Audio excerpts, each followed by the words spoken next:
Welcome back, everyone, to Trothar Chronicles for some interesting little thing, as well as hoping my laptop doesn't go boom, because holy Jesus Christ, it might. Half the keyboard is not working anymore. Players, how we doing on this fine day? Yippee! Nelly.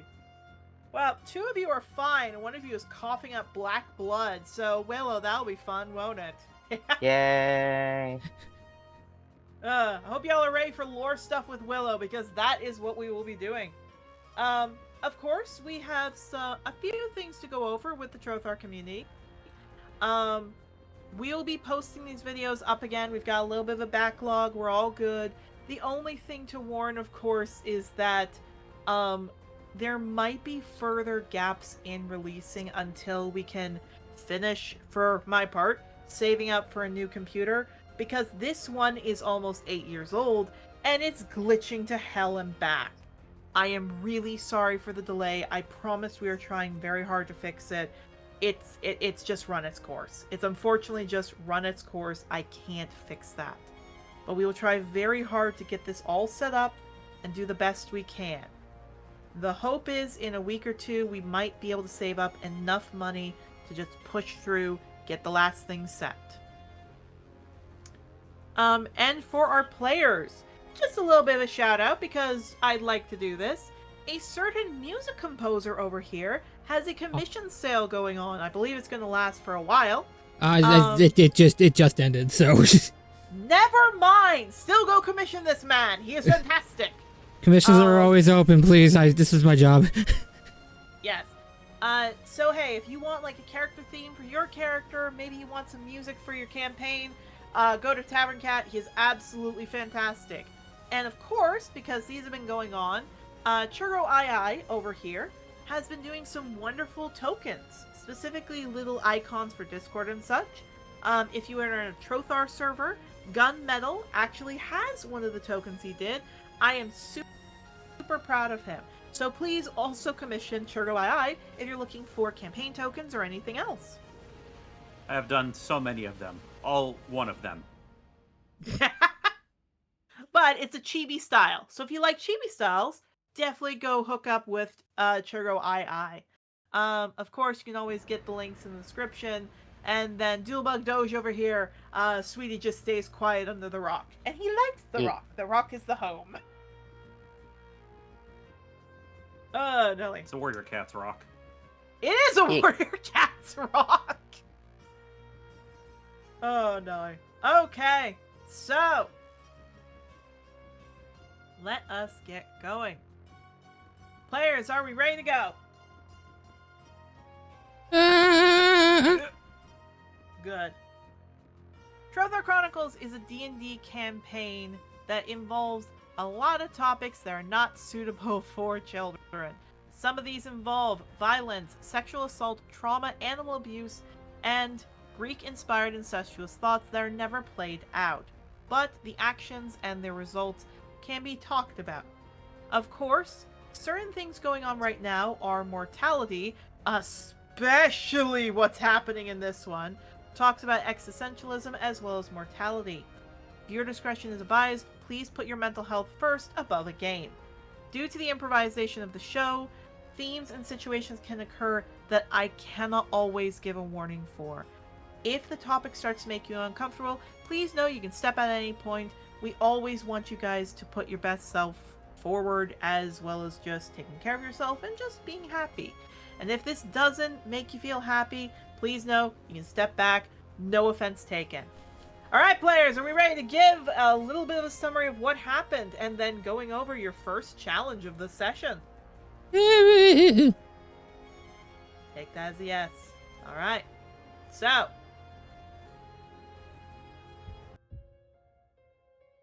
let's begin. Last time we had the tournament day.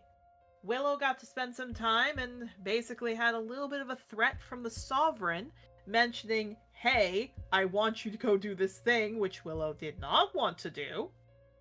And basically this ended up with a not fun surprise this morning, with Willow coughing up black blood and feeling unwell. In tournament results, Octavio got out, unfortunately, the first round. Yarrow got out quite a few rounds in, but didn't make it to the finals, with Sapphire winning the specific... I do not have the name of it here. I believe it's in this one. I will need to get the name of it, but Shepherd's Staff.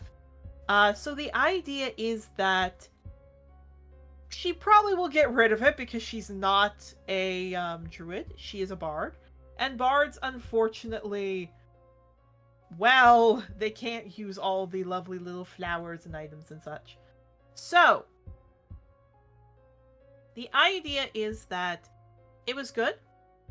When asking Clover, hey, what do you think about this? Clover had said, I really don't want you getting yourself hurt.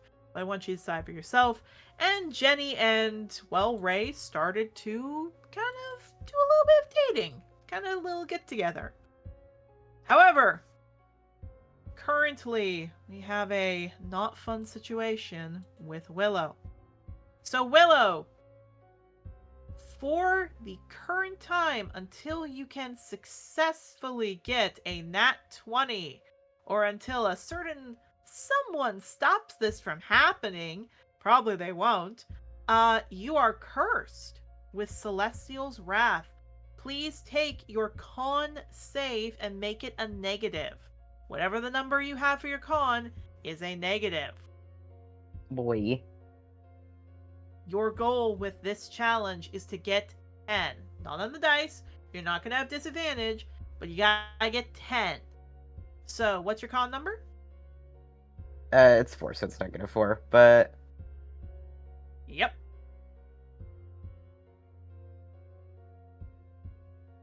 12.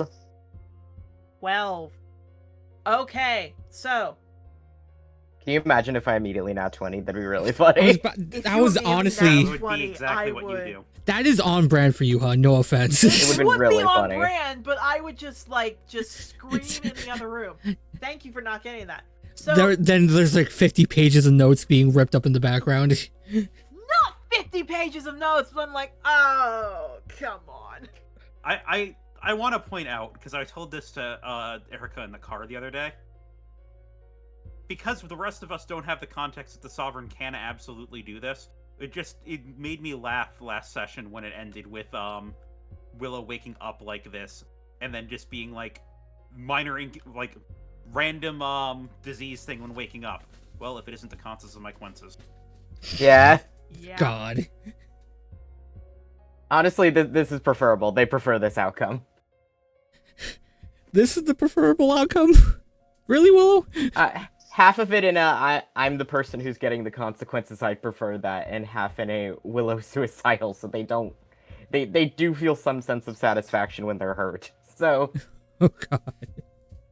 Welcome to Clover's not going to be happy.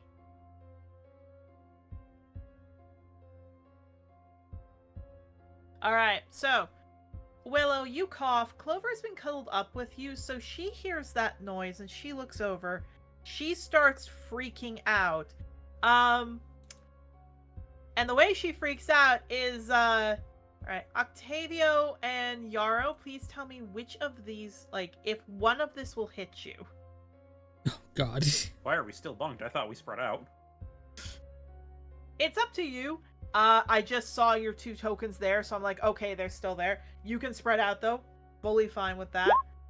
My cat bed is here. Yes. I cannot move the cat bed. Does a 15 hit either of you two? No, actually. No. Nope. Alright. Then who that hits is Rosa. So... Bonk. What happens is that, Yarrow, because Rose is on the cat bed, you just wake up to her, screaming very loudly. Huh? She looks over to you, just is hissing at Clover. Clover turns to you, looking very anxious, and there is black blood on Willow's pillow. Oh shit. And he kind of like gets up. Undergrowth's in our room now, right? No, just Clover. Just Clover? Okay. Yeah, no, he kicks himself out of the bed. We'll say he's on a bottom bunk now, because now that he has the choice of where he wants to sleep, there's no way he's sleeping up top anymore. Yeah. He's tired of falling off in the morning. And he's gonna run over and he's gonna start looking over Willow. Unrelated to Willow, I'd love to say, bunk beds as a concept, never in my life have I ever felt more insane than trying to talk to people about bunk beds as a concept as an adult. And I'm like, oh yeah, like, haha, I'll always prefer the top bunk. And everybody's like, what? No, nobody preferred the top bunk. And I'm like, what do you mean? What do you mean? Because I literally would refuse to sleep on the bottom bunk. And they're like, why would I ever want to be on the top bunk? I was afraid I was going to fall off of it. And then I had to awkwardly sit there and explain that I had a genuine fear of sitting on the bottom bunk and having the fucking supports break and then the top bunk fall on top of me and crush me to death in my sleep. And that was like an actual fear that I had as a child up until an adult.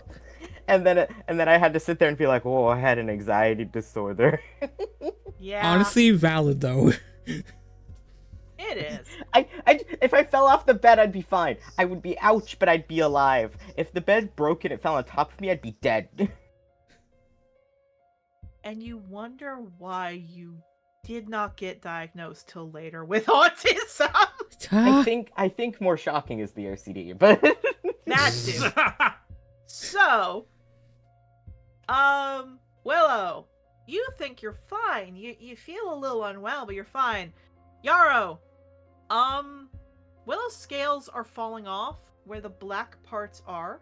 His eyes, the veins are black. He's pale. There's black mucus coming out of his nose. His ears are down.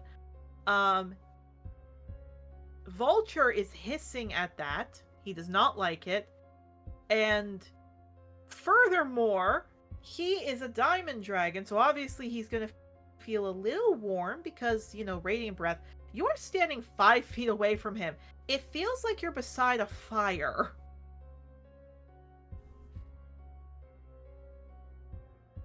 Okay, Willow, do you have any idea what's going on with you? Because I have never treated something like this. they kind of push themselves up. And they're just like, Con save. You gotta see if you can do that. they're gonna do it. 8. 8. No. Willow, take 3 health points off as you try to sit up and then fall. Yeah, they just kind of flick their tail and just immediately accept it, like, oh, okay. And they're just like, I have Celestial's Wrath, he's mad at me. Octavio, Yarrow, please roll what Celestial's Wrath is. Yarrow, you have disadvantage. Octavio, you have a flat. Ooh, okay. Okay, there's one problem with that. Yes. What am I rolling? Both of you are rolling either a history or you're rolling a medicine. History. Well, one of those is significantly better than the other. Did you say mine was advantage or disadvantage? It will be disadvantage. Still a 15. 15. Hey, you both got 15. Okay. So, Octavio, medicine or history? History. History? Yarrow, medicine or history?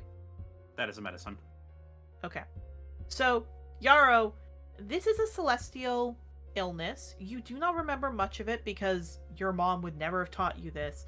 You remember a little bit of it because you've heard talk of it in class, that this is a disease that acts like a curse. It is, upon the birth, a child was cursed, and this curse acts as a disease. Now, Willow has talked about, I'm probably going to be dead in 10 years. This is late stage. You need to get him to a hospital to honeysuckle immediately. Octavio, from your history, again, this is a curse. It's caused by celestial beings. But it's not always celestial. Sometimes the far realms curse them. So it could be from a far realmer. The point is, however, is that it slowly kills. It's not contagious, so you can touch him, anyone can. But these symptoms, weakness, fever, blood and mucus turning black, scales falling off, this is late stage. You need to get him to a doctor immediately. If I know enough that it's, like, it's not natural in nature, do I know if I could cast something like Dispel Magic? Maybe not to get rid of it, but to at least suppress it for a bit? Very good question. From what you know, there is no cure. The only thing that is the cure that anyone has found that's worked is Life Dragon Blood. Life Dragon Blood, in essence, stops this, but you have no idea where to get that from.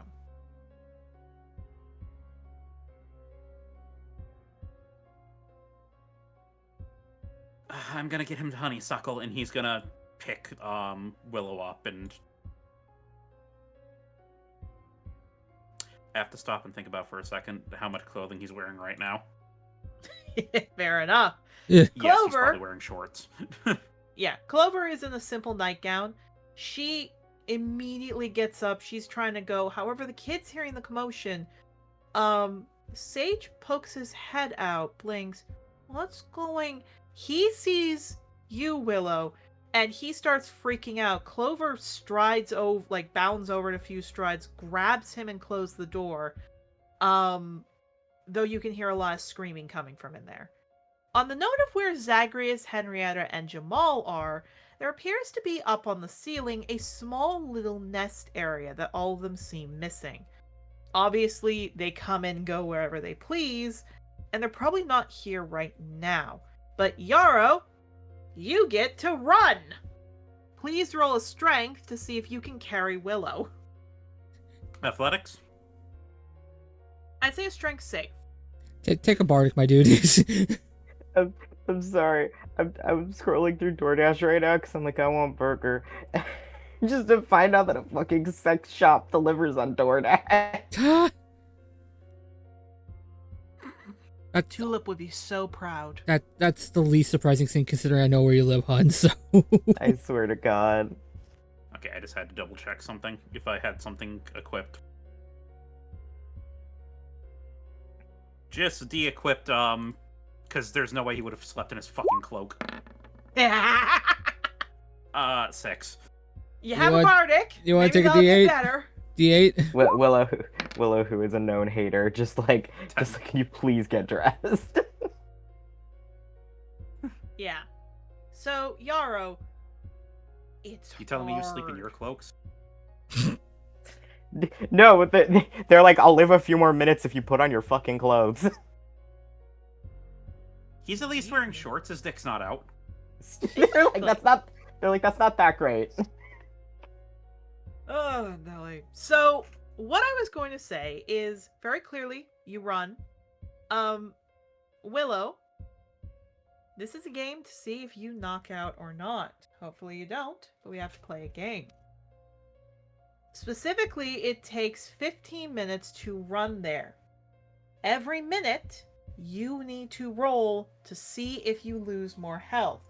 Octavio, are you going with them? Yeah, he's running alongside Yarrow. Okay. Well, not Here's the- alongside, but... As alongside as I can be, just to check on Willow. Yes. Now the thing is, Bakura are very fast. And of course, Willow's parents and your parents are still here, Yarrow, which is what we'll get into that. So, Willow, you've already failed one. We're gonna play a game with Good. You'll need a lot more con saves. Again, they're not going to be at disadvantage. You just have to roll them. So, we'll do lightning round. Please roll for the first minute. Actually, how much of a bastard can I be right now? 1 second. Up to you. It's up to you. All I will say is if you're going to cast a spell, it's gonna have to roll an Arcana first, and it has to be. Oh, that's not what I'm doing. Fair enough. Whatever you'd like to do, go ahead. I just need to get a pen because apparently this pencil broke and I don't know where my sharpener is. Actually, on the topic of doing something, do what you're gonna do if you're gonna do it. I am gonna cast a spell in Willow. I'm casting Enhance Ability, Bear's Endurance. That is actually exactly what I was gonna do on you. Very fair. All right, so here we go. So you are casting a spell. Yeah, I'm just double checking one other thing. Okay. If you're going to cast a spell, all you need to do is roll an Arcana. That's not what I'm rolling. That's what I'm Fair not what enough. I'm doing. I'll do that in a minute. I'm gonna do the Enhance Ability first. That one's a little bit more pressing. All I was right, about to so say, if you don't wanna risk the chance of failure with whatever's going wrong with you, I can cast it. No, I'm gonna do it. The other thing I was considering, I realized wouldn't actually do that much. All right. So, Arcana then, please. This is I'm just casting it. No, I know. I am saying that with your condition, you need to roll an Arcana Oh, I see. to cast Yeah. a spell. That's why I was offering to cast it if you want. Oh, yeah, sure, you can. Yeah. So we didn't have a chance of failure with it, so it just goes off. Yeah. All right. So, Now I get advantage on the con saves. indeed. And you get Okay. temp hit. I do. How much temp hit do you get? 2d6. Let me D6, roll sir. that for you.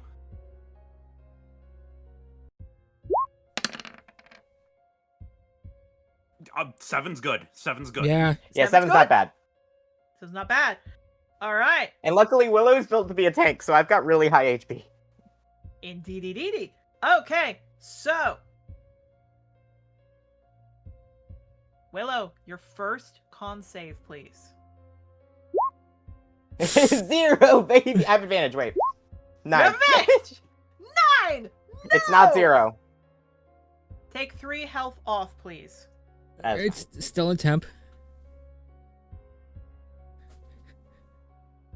Okay. So first minute, Yarrow, you're running. Sure enough, a lot of other students are seeing this. Of course, Willow has undergarments on. I'm not gonna say like, oh, you have nothing. No. Obviously, you guys are in your pajamas as you're running. Clover is not there, at least not at first. But a lot of students are seeing you, including Jenny, who looks like she was coming to see you all, and just passes as Willow, you cough up more blood. Next roll, please. See, here's the funny thing. I think no, genuinely, because if it's 15 minutes and it's 3, I genuinely think I could literally fail all of these and I would still be okay. Without the temp. I'm saying without the temp. Without the Fair enough. Another 3 health off. Yeah. Hopefully you don't get a nat 1, then it's negative 10 health. I think I'd literally still be fine. While we're running, can I roll like an Arcana just to see like how generally bad it is, or something like that, or while we're running? You can roll a medicine. Might as well, since I'm just trying to make sure that Willow doesn't completely go out. So, 21. So this is organ failure. This is when the disease is so bad, it's attacking. It's not just attacking, it's dissolving. It's rotting. So his lungs are getting rotted, his heart's getting rotted, his intestines and organs are getting rotted, his muscles, it's rot. It is pure rot. He's rotting from the inside out. It's bad. Willow, number 3.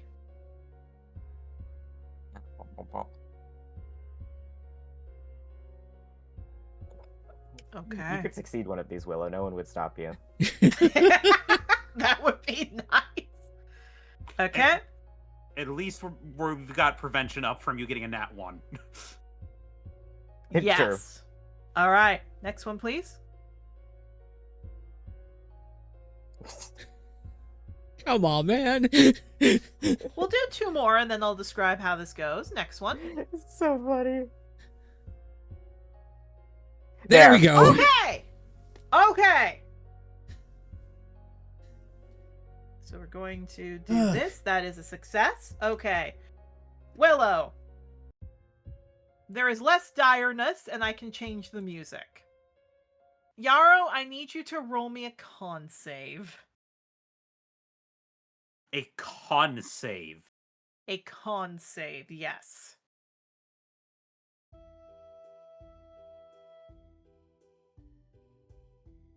Do-do, do-do-do-do-do-do-do. Yeah. Yeah. Okay. Yes. You're fine. You've had to deal with worse. Let me explain why.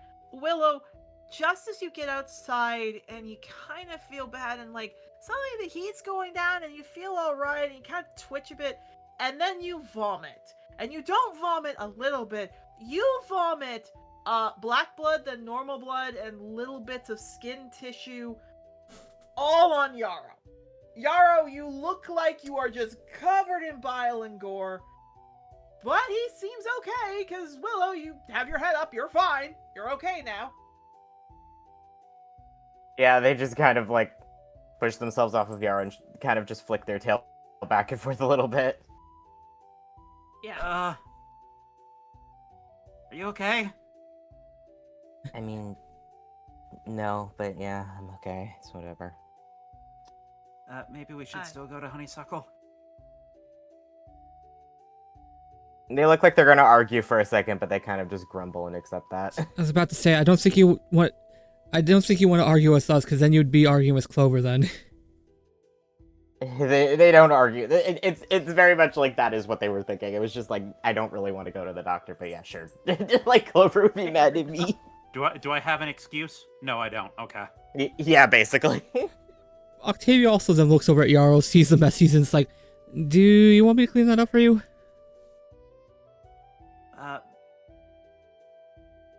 I mean, you can try. It might be better if I just go take a bath. Snaps his finger, prestidigitation.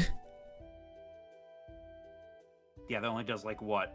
Up to a foot on it by itself. It just keeps Just on snapping it over and over. and over. It's basically just casting it over and over until we get to the until we get to Honeysuckle. So I'm so Pokopia brains. My brain was like, this is what happened when you're trying to fucking water the ground. What? Gotta do it what's one the block food- at a what's the food- time. What's the food for water? For water gun? Soup. soup. I think if I remember correctly with Pokopia, if you put a block of water above and let it pour out, Oh yeah, no, it does. waters. It does. I just find satisfaction with watering. Fair enough. So the point is, you guys, like, Yarrow, you shake yourself off or whatever you want to do to keep yourself clean. Because you guys did that, Jenny comes running out and grabs you, Willow. Yeah, looks at her like, What was that? What in the nine hells was that? I'm terminally ill. What? And she looks horrified and hugs you. Clover, is running out crying and hugs you, Willow. Mm. The kids are getting watched by, my team. You are going to the doctor immediately. I wasn't arguing with that. For once, you made the right answer, and it's just grabbing your tail and dragging you to Honeysuckle. Well, frankly, this happened because I think that everybody should be proud of me for the decision I made anyway. But just grumbling. What? He turns around, gives you a look, looks you dead in the goddamn eye. Willow Goldenwing, get to the doctor now! I'm going. I'm just complaining. Yeah. I'm gonna be a little bitch about it. All right. You have the I right did to remain sound. silent. I choose to waive that right. Literally. So I can throw out my other notes then that I had in mind. God dang. Looking. As I'm doing this, I'm watching videos of baboon vipers. I love them. Why do they look like that? If you've never seen them, they have the biggest venom sacs of any snake, so they have giant cheeks. Anyway. Fair enough. I mean, like, we don't have somebody that's snake phobic in chat anymore, so It's Yippee. true. not server anymore. Let me get him. I'll put him in the chat 1 second. I will keep going as you get the puffy boy. So the point is, this, like, as you guys walk, you eventually get in, you're covered in bile and gore. As you get into Honeysuckle's room, she looks at all of you. She blinks. Okay, I thought I'd seen shit before. Wonderful. And she starts leading you into an exam room, Willow. Get going. Also here it's sending. And we're going to switch you all to the right layers.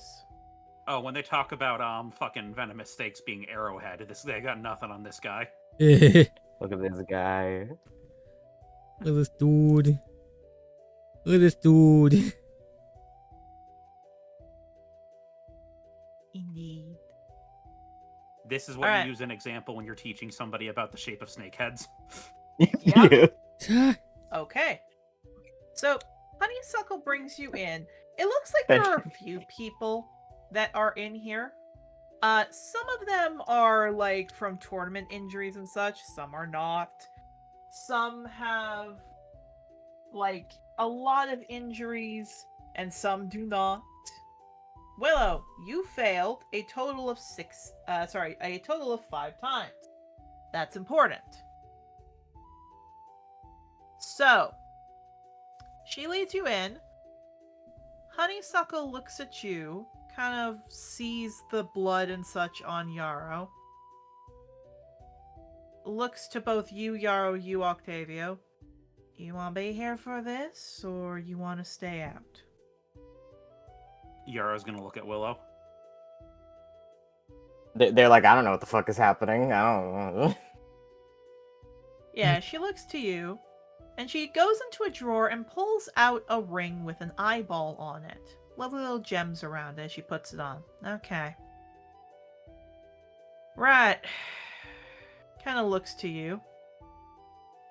I need you, and this sounds terrible. I need you to undress. Like all the way. Yep. Yeah, you probably don't want us in the room for that. Not particularly. Also, I don't feel super comfortable doing that. I understand you don't. I need you to do that so I can check your organs. Alright? At least have shorts on or something. Maybe. Alright? It might not be so accurate down there, so yes, I'm fine with that. But shorts are it, okay? Fine. I mean, I have some panties you can borrow. I'm not doing that, Yara. Why would I ever? Octavio blinks and just looks up at Yarrow. I need to stress that when they said I'm not doing that, Yara, and then the second part of the sentence was them processing what he said. Like they said no preemptively and then realized what Yarrow said. Yeah. Octavio, Yarrow, this is thrown near you, not necessarily at you. So obviously these would miss. 2 scissors are thrown near both of you. Get out of the room before I find a way to vasectomy you from the inside out. Okay. We're going. Good. You two are let outside. Honeysuckle looks to you. Clover looks, I'm not going. I mean, that's fine. I don't care about that particularly. She nods. Honeysuckle looks to you, holds the ring, gestures, please undress as she looks away. Just grumble, they will. You do. She checks over you, and Willow, she does note some things. The membranes on your wings, specifically where the black scales are now dissolving. She kind of looks uneasy at that as she rubs her face. The scales from those black parts are now gone. Your toes and hands, it looks like all the digits are there, but the nails are starting to fall off. The tail is also losing patches, and the knees too. When she's looking over your body, she suddenly looks very anxious. Her ears go down. She grabs a piece of paper and starts writing. She writes heart, kidney, large intestine, elemental. I guess it would be elemental box. And last but not least, right lung. She takes a light, after putting the ring down, she takes a light from a candle and she puts it near your eyeball. She seems fine with it, but she does notice some things along your eye. And then finally she brings a needle over and she looks to you. You can get dressed now. Thank you. Totally fine. Let's see how this goes.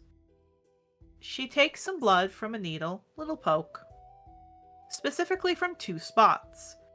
One from your arm, specifically above where the black is, and then one at the black, and that one hurts. Clover keeps holding your hand the whole time. Once that's done, she looks anxious. She looks panicked. She looks to you.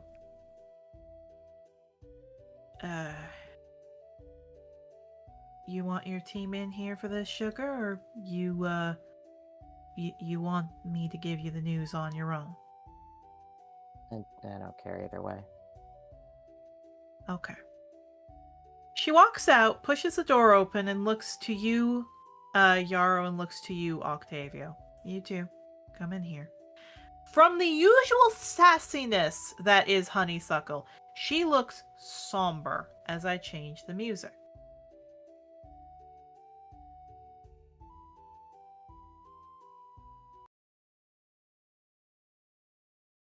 Okay. She lets you two in. She closes the door and she sits down. Clover looks at her. So, what is it? What do we... This... Willow, do you have your affairs in order? Didn't think so, but I probably could fairly quickly. Not that big of a deal. Okay, Clover, are you going to slap him for that? Please do. None of us is going to stop you for that. No offense, Willow. Oh, it is definitely a possibility. They're Okay. just vibing, okay? Oh, Willow, you are responding the worst way to this. Oh, yeah, no. Willow, you do hear a sniffle come from Clover. Yeah, they put their ears down a little at that. Honeysuckle looks at that and she rubs her face. Honey, I'm sorry. I know you were probably told maybe 10 years. I don't think you're gonna make it till next summer, honey. Your heart is not beating as fast. One of your lungs isn't moving. Food ain't going through the intestine as it should. Your kidney's almost dissolved. Oh. Yeah, they just switched here. I can give you some of our reserve life dragon blood to keep you going, but I don't think you're gonna last till next summer. I mean, it's not okay, but I understand. Alright, Clover, let's roll at this. Yeah, she sniffles and runs out. Yeah, they put their ears down again at that. Honeysuckle rubs her face. Perhaps, maybe being a bit anxious would be good. I'm not, though, and I'm not gonna fake that. And you've come to accept this. Yeah, I mean, I didn't think I'd be an adult ever, so it's not like... This is something I've come to terms with since I have had consciousness. It's not scary. Maybe it is to others. And she kind of looks to you, Yarrow, and you, Octavio. I think he'll be able to do his missions until December. But I can't guarantee any more than that.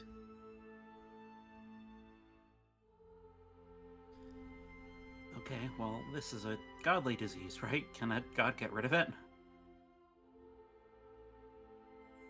If we know which god it was. Yeah, when he hears that chuckle, Yarrow's ears flip back. Oh. I don't know who it is, honey. But she turns around and writes in her book. There are plants, things that could work. She kind of rubs her face. You could contact the Sovereign. Perhaps he could put in a word. What you need is a life dragon. That's what you need. This blood that I'll be able to give you, I'll need to do a surgery on you that is very dangerous. But it is your only chance to survive, alright? She kind of spins around and looks to you. Have you ever done a dissection before? Yes. Okay. You're gonna be alive. You're gonna be knocked the 9 hells out. I have assumed, yeah. I need to make small incisions on you where those organs are dying and put the blood directly. A radiant stone should help. It should reverse the damage to the point where it'll be dying but not dead. I do not know why someone like you got this, but what I can tell you is I'm sorry. And she puts her ears down. Jocelyn won't tell you this, but she actually does really like you. And I like you too. It's nods. So what will you do then after you pass with Clover and the children? Do you have someone to set that up? I have to figure that out. You said you're a fiance, right? She stands up and she goes to get the supplies. We'll start immediately. And she does stop and turn around. Your fiance will be taking on your children and or property then. Can I pick So I somebody assume- else? You'd have to talk to the Sovereign and null the engagement. She looks to you, Yarrow, you, Octavio. You two give 5 minutes before I come back in here, and you two better not be in here when I come back in here. Am I clear? Yeah. Yes, ma'am. She puts her ears down. Honey Pies, I'm sorry. I can't do anything with this except delay it. And she leaves. Yarrow, Octavio, you two may go interact.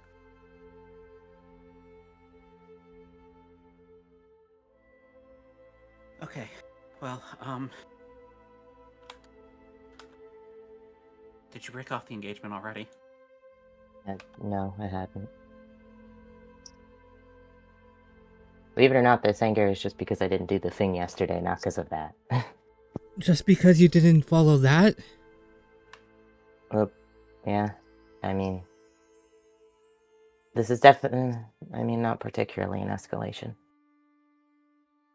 This is not an escalation. Holy, you're fucking dying, and this is not a fucking explanation to you? I mean, it's just a different manner of other things he's done, particularly. Just grumbles. I'm not saying I like it, I'm just at peace with it, to a degree. Yarrow puts a hand on Octavio's. I guess head is the best he can do without bending down.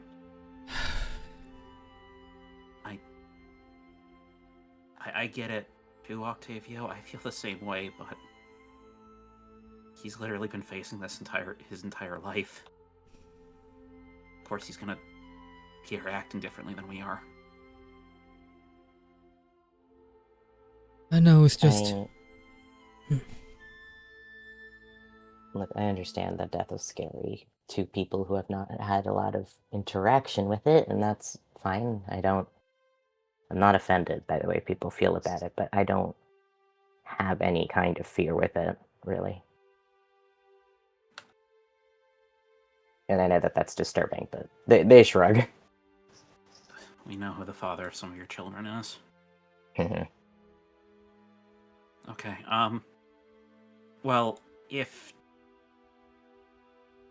it's a body that's failing, then we get you a new body, right? That would do it. I mean, I guess theoretically, but... I mean, I know, like, most resurrection spells would, most resurrection spells would bring your body back, and you would probably still have the disease, maybe, with how strong it is, but if you've made an entirely new body from nothing, like, I think I'd been reading, from what Shepard told me, that there was a spell that can do that druids can learn. I mean, like, I guess? They shrug. It just means you might not be... He kind of looks him up and down. You might not be a half-dragon anymore? I guess. I need to roll to be like, how smart are you, motherfucker? This is actually kind of funny. They just kind of twitch their ear a little bit and just are like, it's clear discomfort. They are clearly like vaguely uncomfortable with this concept, and then they kind of like twitch their ear again, and then there's like a moment of like, oh shit. And love game. For the first time in their entire life, Willow finally understands what people were saying by, hey, maybe grave robbing is rude. Yeah. Jesus Christ. But it's my body. Why would I want anything to happen to... Oh. No, literally. Zagreus is crying it somewhere in the world, so happy he finally gets it! It's like, I'm uncomfortable with the idea of you guys doing... Man, is that what I've been doing to other people? Just grabbing Yarrow's snout with this realization. Yarrow, stop being me. Stop being me. Stop being it, me. stop it, stop it, stop it, stop it.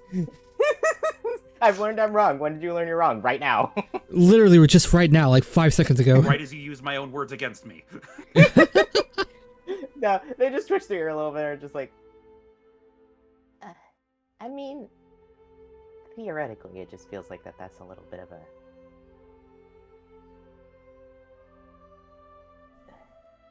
I don't know, like extending my life for what reason? For what reason? Well, you still got a family. I mean, I understand that. I don't like the idea of dying. It's just... Then... to live. I guess, yeah. You've been... No, like... You've obviously not really been living your life. You've just kind of been alive. You deserve the chance to live. I don't disagree. They just grumble. If you don't disagree, then why... Ooh. Well, because I'm realistic. I mean... Realistically, how much is it gonna solve? It doesn't really matter what it solves, it's... Willow, you're a friend. This is the last thing any of us, given how realistic it is, it still sucks, and we want to try to find a way around it if we can. The only question is, how willing would you be for those options? It depends, I guess. Good.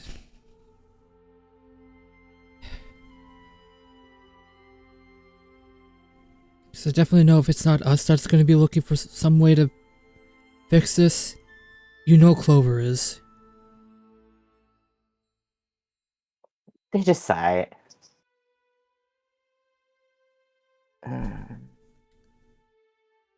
Maybe talking to the Sovereign won't be a bad idea. What, cutting it off? I mean, he's doing it to me, is the problem. And, I mean, regardless, I'm going to be seeing Ulysses soon. If I die, then I have to go to his plane regardless. So, barter. Yeah, essentially. But, I mean... But I feel like exactly what he wants.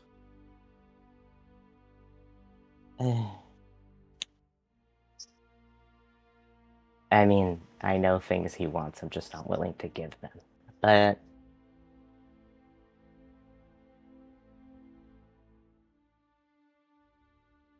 I was gonna say maybe he's thought of other things, but he almost certainly hasn't. He's not smart. I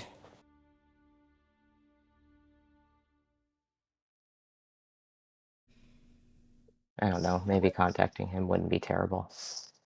At which point, there's a knock on the door. One of Octavio. you has seen this character before. Funny enough, Octavio. That would be you who's seen this character before. Oh. It's Hyena Knoll, you know, was the therapist for Clover. Strongmight. Blinks. Strongmight? Hi. I just passed Clover. She kind of tuckered herself out. She's resting right now. She kind of looks up to you all. She seemed quite upset, mentioning about her partner not caring if they live or die? That's not what that is. Well, that's why I came to check. Anyway, you seem not happy, but Clover, wanted me to come here because I offered something. Oh. She told me you're sick. Do you have the flu or something? No, I'm terminally ill. Oh, with, what? Celestial's Wrath? Or, I mean, there's another thing, too. Oh. Yeah, she kind of scratches the back of her head. That's, definitely not good. Well, I talked to Clover, and she talked with me about it, and I didn't know exactly what it was, but have you heard of Malin? I've been told very strictly to stay away from there. Yeah. Right, but I have a friend in Malin. Someone I think could help you. For a price. Look, as much as I'm guidance counselor, I also have other things I do. She kind of walks around the room and looks down to you, Octavio. My friend. He's another, well, Knoll. He's been telling me of something he has. It's illegal, which is why I ask you not to tell anyone this. He's a dragon hunter. He blinks at that. Look, I'm not saying I agree with it, but in this one case, I do. I'll be taking care of Clover for you. Don't worry about this. Figure if you're stuck in here, she'll need someone watching out for her. But I could send a word out to my friend in Malin, and he could give you life dragon blood. All you'd need is a radiant stone. It could keep you going for longer.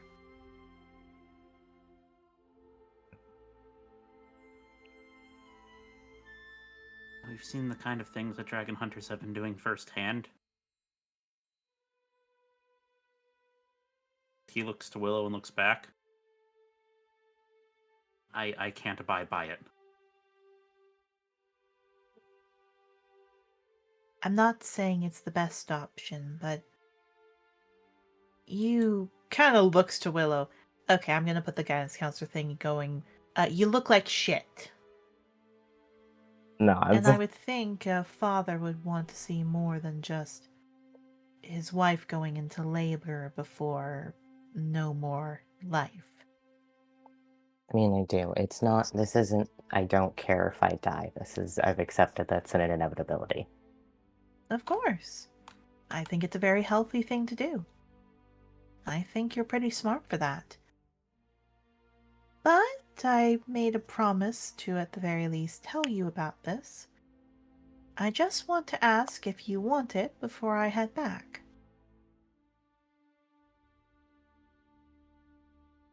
Sure.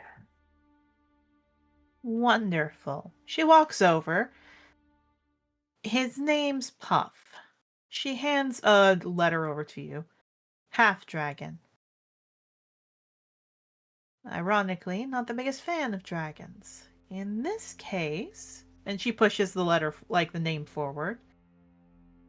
Send a letter to Malin in the Pickpocket District, specifically for Puff's Swift Hand. That's his code name. Tell him that Strong Might offered it. He'll know what you'll need. If you're going to Malin anytime soon, you can probably pick it up from him. Or, considering there's still an additional week, make a trip out there. And of course, as I told Clover, at some point if I need help, I'll come talk with you. But for now, take this, and I do hope you get better. I don't think anyone wants to see you die here and now. Even if you do have to die sometime, let it not be today. And she smiles, hands the paper over, and starts to leave. And she turns to both of you, Octavio and Yarrow, and to you two. If it helps, he doesn't go after children. He just, well, adults give bigger parts. And I promise you, he fights them fairly. And she opens the door and leaves. Or if she opens the door, looks back, I'll go check on Clover. You all take it easy here. And she leaves.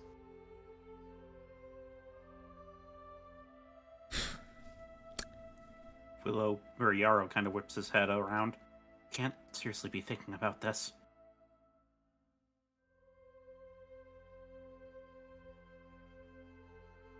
It's definitely not a first option, but it's definitely an option. It's not like we have many others.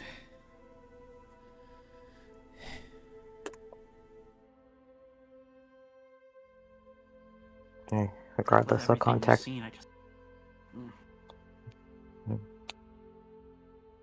I'll contact Ulysses or something. He's not nicer, but he's definitely different.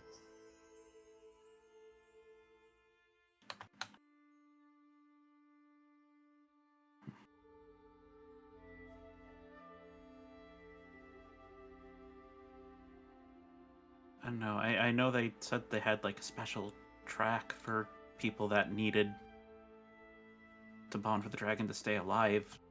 Maybe we could try to talk to Morven about getting you on that track so you can get a life dragon sooner. Yeah. I mean, sure, but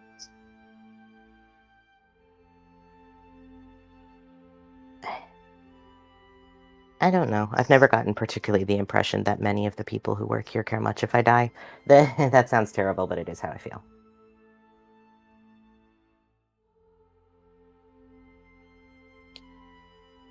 Well, despite it all, I think Morven likes us. Mm. And how do you think Jocelyn will feel? Well, I said most. I think she's fine. And Shepard? I think he's fine. Again, I think it's a not individual situation.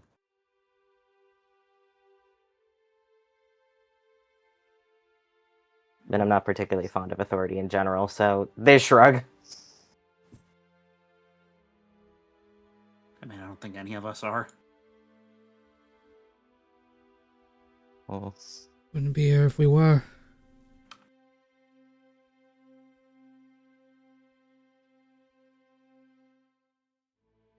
Hi.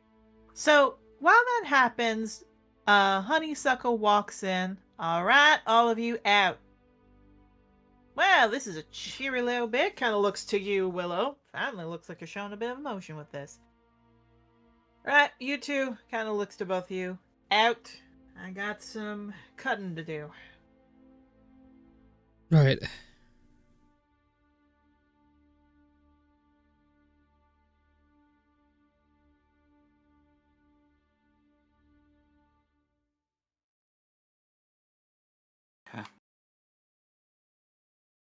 She kind Why of did a looks happy over. song have to come in on my other side? No idea. Get down, get down, get down. We're not doing that. Get down. KB. I will kick you out. Now. She kind of looks to you. We'll have to see if we can find more life dragons. They are not common, quite rare. We will see if we can find one for you. But I do not know who would come here. It's okay. I understand. She chuckles. Don't think it's gonna be just easy, though. And she starts to mash some stuff up. With Coltsfoot here, I'm sure Clover will be taken care of. You want me to watch out for her, honey, while I'm taking care of things? You'll be knocked out for a while. Sure. Nods. Very good. Once you fix it up, she chuckles. Now, you want me to punch you out, or you actually want to take the medicine? Either works. I would rather take what? just Don't make like, me who aroused would before I ever? get knocked out. It's like, why did you Just say that? literally, like, Also, who would huh? ever? Yeah, as you are stuttering and trying to figure it out, suddenly you realize there's a poke in your arm. Finishes putting it in. There we go. Okay, fair. Eh? Oh, that makes more sense. Willow doing a me before a procedure. So are we doing propofol or midazolam? Was that No, just chuckles. There you go. You'll be out in about a minute or two. And she does stop. It's propofol anyway. I'll be sending you daily medications. Something to increase your immune system. Increasing longevity as best I can. Nothing is going to change until we find Life Dragon blood.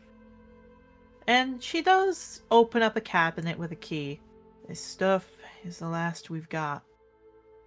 About 5 vials. That'll get you through. Until then, just rubs her face. You should be knocked out very soon. Willow, con save, please.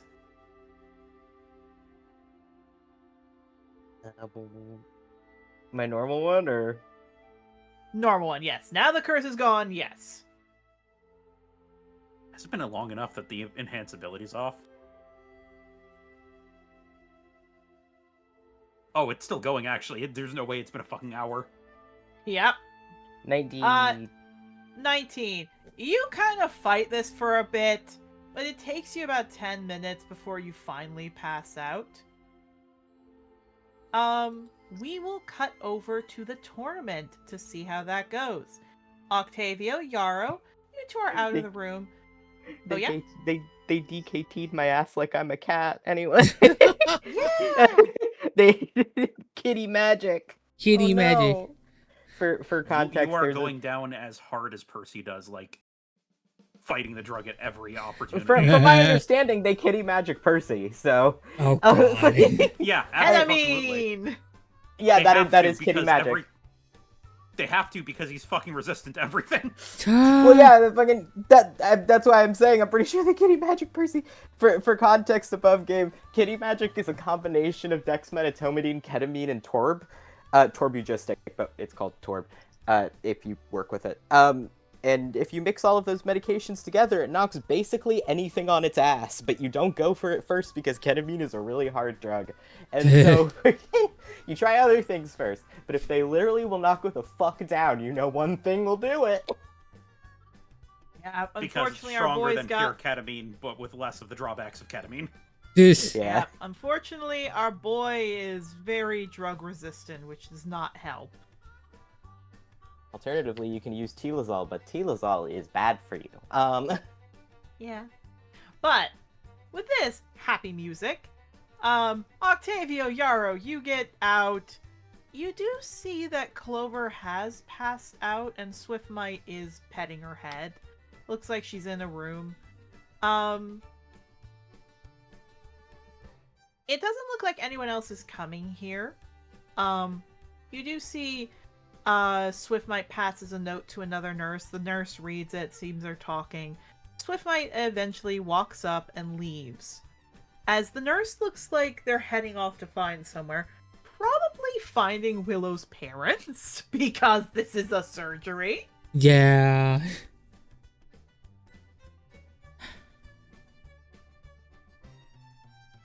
So, what would you two do? Would you like to go to the tournament? Do you want to stay with Clover for a bit? What would you like to do? How long do we have until like the tournament starts for this day? An hour. Okay.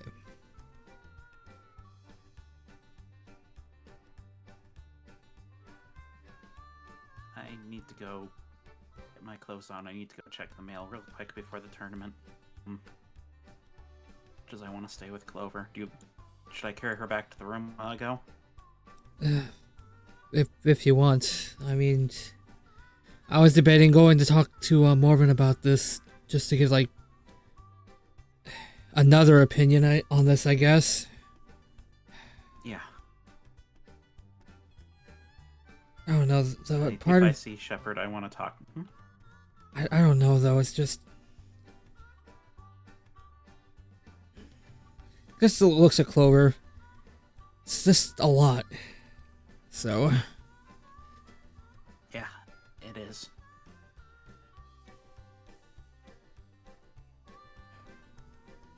I think she'll be more comfortable sleeping back in the room, though. Yeah.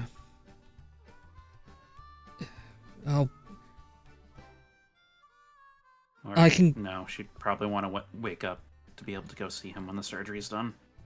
You go and check them out. I'll keep an eye on her for at least a little bit before heading over to the ring. All right, thank you. Don't mention it.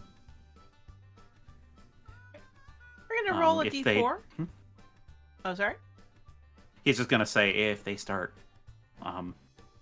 trying to call us in, I'll let them know what's going on. See if I can get maybe an extension, so you have time. Appreciate it. Okay. All right. Odds is going to be Yarrow. Evens is going to be Octavio. All right. Yarrow, where are you going?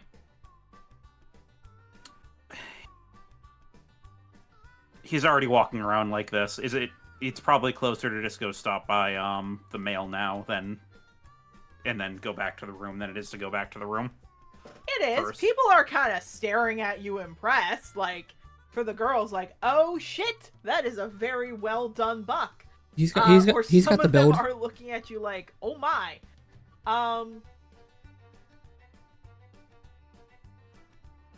Yeah, he doesn't seem to be like particularly paying attention to that, or like even like there's a little bit of a recognition of that's happening.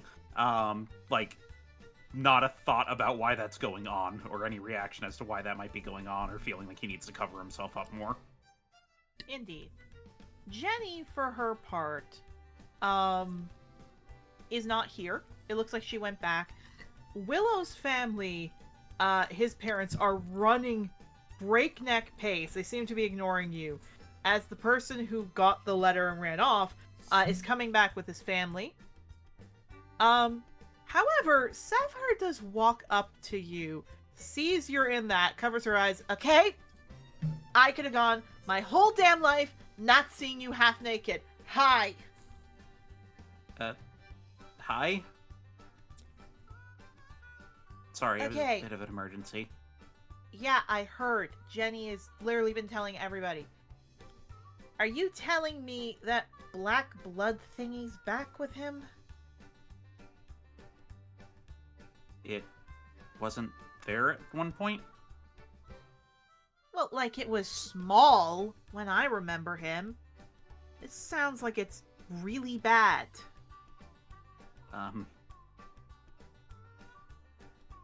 Yara's gonna look around. Is there, like... Are we in, like, a bench, or, like, a hall with a bench nearby, or... No, you're just, like, in an open hall. There's no benches. It's just, like... It's basically the area that connects from the outside area where the hospital wing is to the inside area where the food place is, because that's where the mailboxes are. We might want to go somewhere where we can sit down for this talk. Look, I really don't. I need to go see my daughter in the nurse's office. She's getting discharged today. Right. Look. I can't use the staff I won.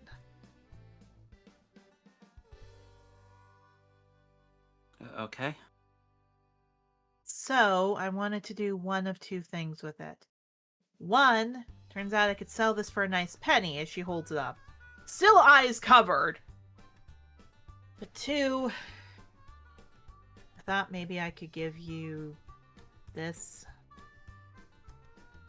as a thank you. I mean, I won't reject a gift from you, but thank me for what? If I give this to Willow, he will be all self-deprecating martyrdom and tell me, oh, I don't need it, please take it back. I can give it to you and pretend I'm helping him for getting me out of Malin.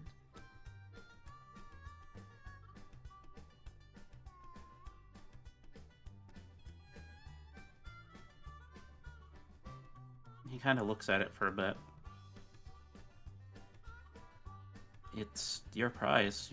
You can do with it what Just you wish. either take it or tell me to take the money. Will you use it? Probably. Great. Tosses it over to you. Oh. Yeah, he catches it and just kind of holds it in his hands. Walks like 5 feet ahead, uncovers her eyes. Now, if you excuse me, I'm gonna pretend I didn't see you naked, and I'm gonna walk ahead. The only furry person I'd want to see is a guy who's not here. And she walks off. He kind of blinks a bit and then just kind of looks down at the staff in his hands. All right. Yarrow, please equip the Staff of the Woodlands.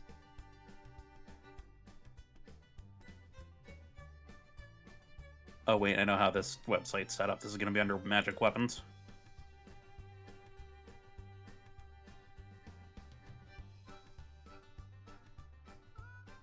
Staff of the Woodlands.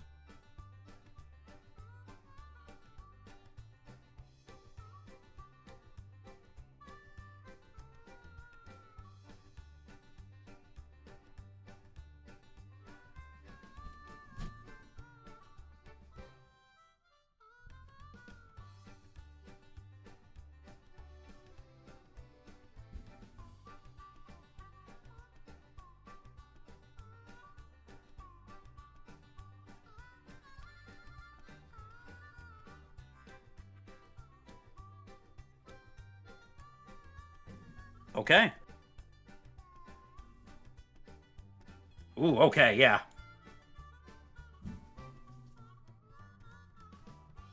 I was just looking to see if maybe it had a certain spell, but it does not.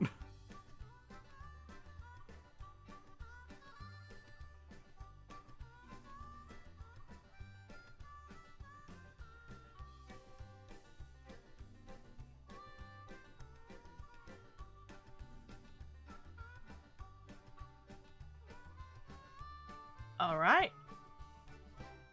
So where are you going? Now that that's done, she's run off. He's gonna go back to what he was doing to go, see if his armor's in. All right. Sure enough, as soon as you get there and you look around, many of the Holophants are flying about. They're flittering. They're kind of trumpeting. Yours, which, as a reminder, each one of them are set to you, seems very happy to see you as it flies over and trumpets around you. Oh, hello. Was there a package for me? It flaps its wings, trumpets, and flies off.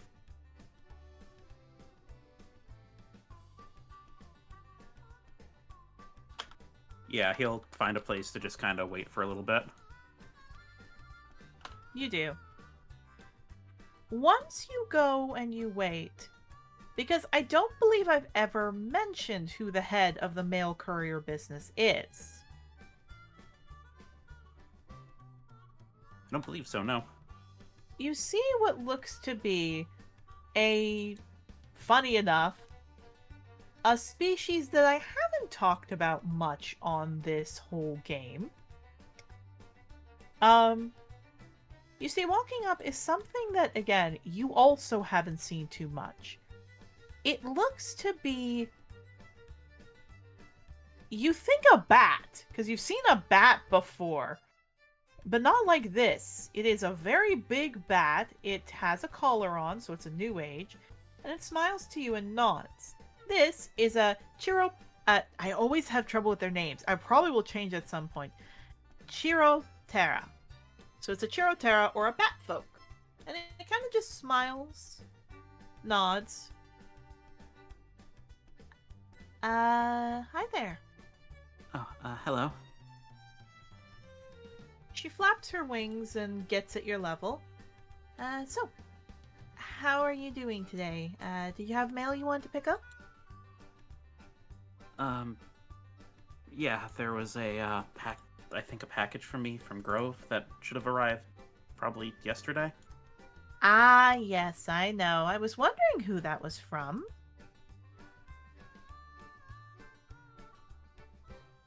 Yeah, so she starts to walk. Mind you, Yarrow, you are very tall. This one isn't too bad. She's about 4'5". Specifically, she is a badger bat. If anyone knows what a badger bat is. I do not, but I'm looking it up. A badger bat is a... that is adorable. Yeah, it is a little black and white bat. It is very cute. Otherwise known as a pied butterfly bat. Yeah, pied butterfly bat. So badger bat. I prefer badger bat because alliteration. The point is, she flies. Of course, you see there is a large package that your Holophant is trying to grab. She goes, okay, I gotcha. And she takes it with her little claws. She walks over, hands it to you. Here you go. Thank you. This was heavy, but it should work. It's very appreciated. Do I owe you anything for it? Yes. Your cat. What? I'm sorry. I've been meaning to... I should start. And she puts her hand, like her little claw out. My name is... And she lets out this screech. But you can call me... well... She rubs her face. Fluffy.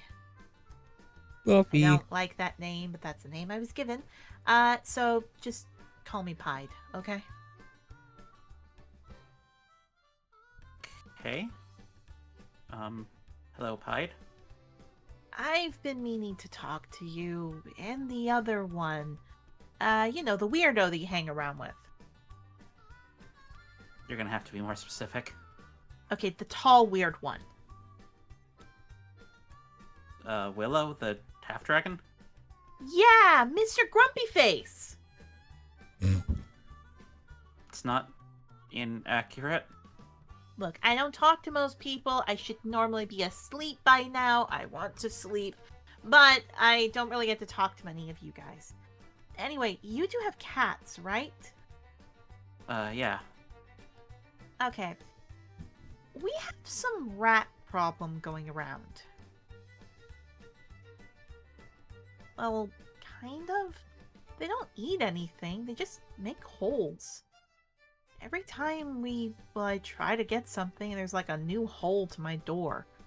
I was hoping maybe your cat could, like, eat her, or it, or him. I don't know. Maybe it's like a little mouse that's like he, and he has a little top hat. I don't know. Point is, would you mind letting me borrow your cat at some point? You do actually owe me money for this, but, like, jokingly, if you don't have the money, you can just let me use your cat. I have the money. I can possibly lend Rosa, or I am a druid. I could take care of it myself when I have time. Yeah, she flaps her wings. Maybe? She flaps up. Again, she has very easy to wear outfits. So because they have giant pairs of wings where their arms are, it looks like it's mostly tied. So very easy to Velcro kind of clothing. The clothing goes all the way down to the belly, and there looks to be skirt, so that she can just get this on very easy. She puts her wings out to you and gestures. Anything would be better than nothing, but I also feel bad. I mean, it's not like it does anything. I think it's just in my room. It's not like I hear a lot of it. I just sometimes hear scratching noises in the wall. Have you seen it at all? Not really. That's a weird thing. I don't ever see it. It's just there. I guess it just likes to sleep in the records bin, because I always find a little hole there and some fur. Did you happen to have any of that fur on you? I know that's a weird question. Sorry. Okay. I kind of just sweep it up in the evening. No, that's perfectly fine. I would not expect you to have that on you. It was just in case. Yeah, there used to be a lot more of them, but now there's just that. But, you know, one rat's still not good. Who knows, maybe we'll have babies.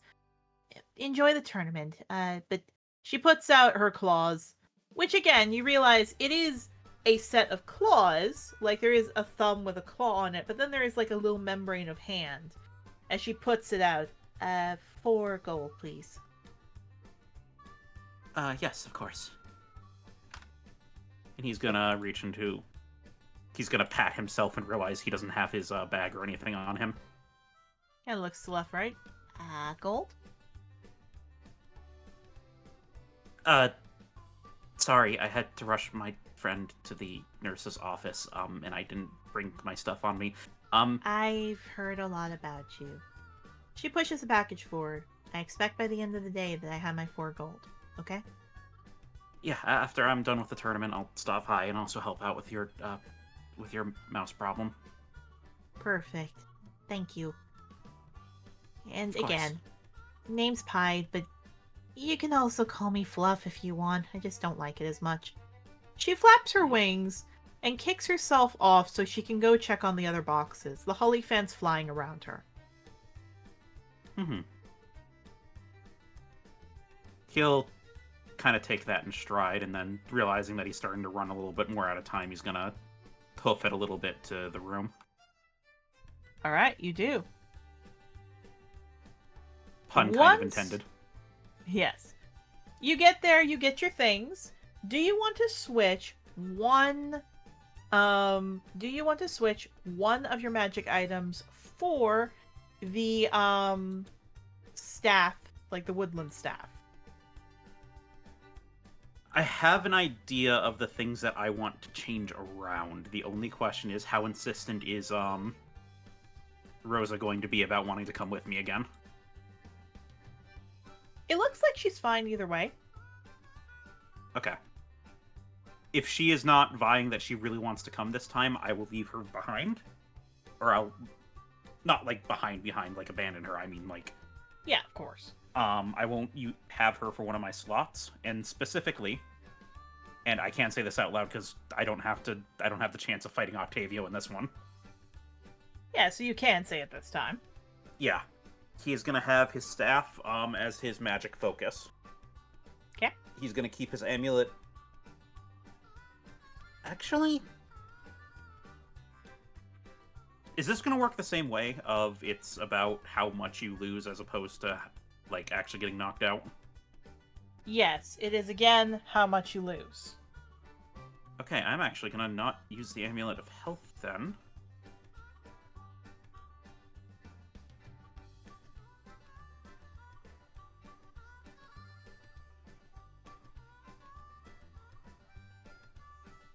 Okay, he's gonna use his cloak of protection. He's gonna equip his new half plate, which, for those not in the know, which is basically everyone, it is obviously a bone chest piece and everything. It is mostly thin. It is covering about the upper half of his chest, mostly on his left side. It includes basically straps of armor and bracers going down his left side. Kind of like what you would expect an archer to wear on their offhand. And it's studded with turquoise. Makes sense. And that's going to go over his dancing outfit. So it's going to be a little less revealing on the chest, but it's light and he can move in it, which is what he wanted. Indeed. So he'll have the What? staff, he'll have his cloak, and he'll have that. All right. The added bonus to it, as I said, it connected more to speed. This one increases your movement by 10.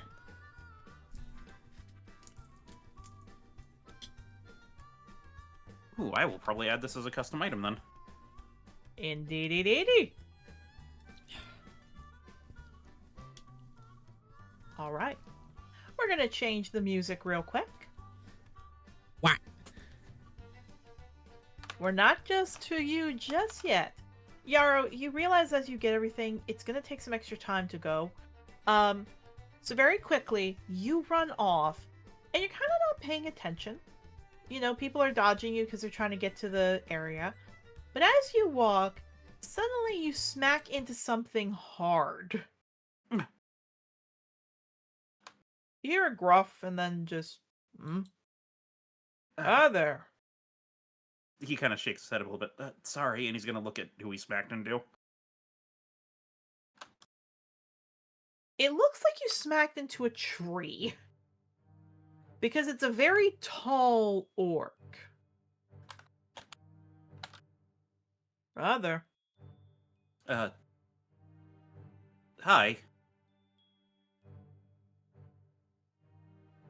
Well, not an orc, but a half orc. And he kind of looks to you. Or actually, no, it would be an orc.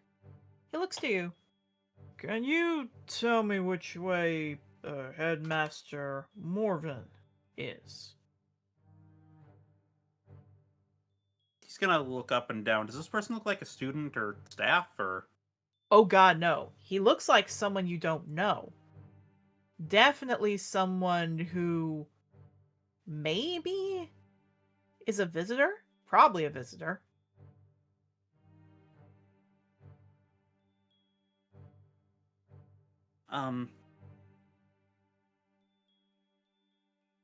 Yeah, the headmaster's office is that way, and he's gonna point down the hall. Just do and then go and then you'll find it.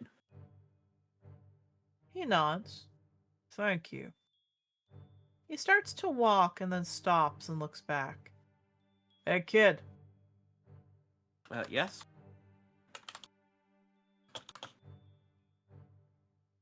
You wouldn't happen to be related to someone named,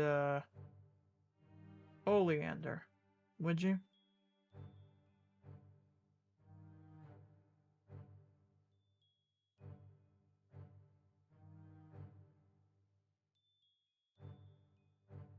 Yarrow's gonna try to hold back a shudder. Oleander? Yeah, you look like someone I was told about.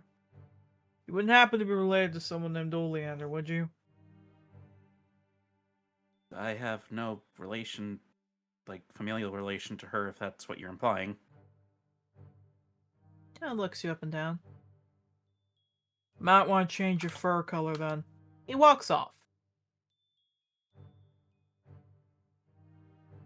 He's gonna look down at his fur and his ears gonna flick back.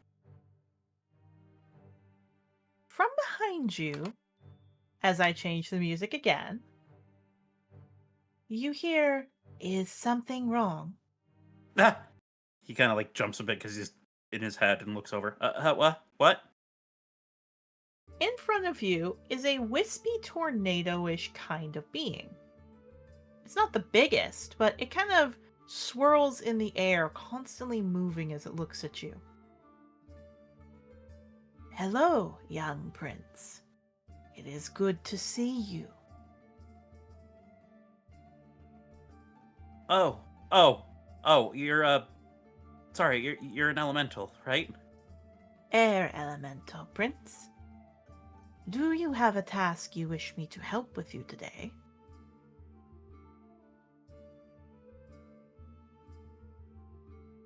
I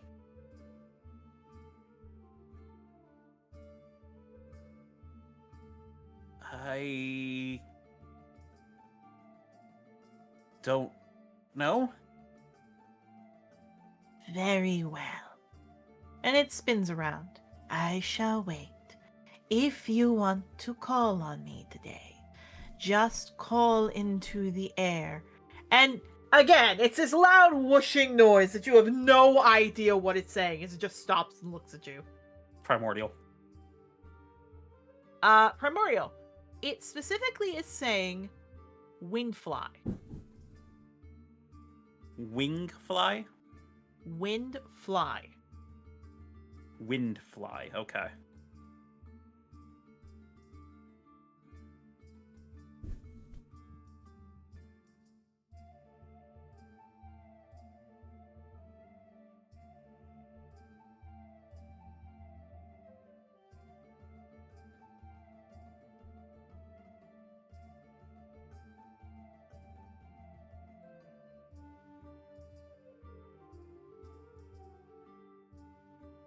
Okay. I will. Thank you. Yeah, And nods. he'll give it a little bit of a bow of acknowledgement. Windfly nods and flies off. Windfly. He's gonna take out another book. And he's gonna jot something down. He's gonna flip a few pages, and then underneath the name, crush it or bash in skull with rock, he's gonna write down Wingfly or Windfly. You do. And then he flips All back right. to the other pages where there's some notes, but no names on them. And then he kind of shakes his head and then walks off. You do. Octavio. Oh boy, my turn.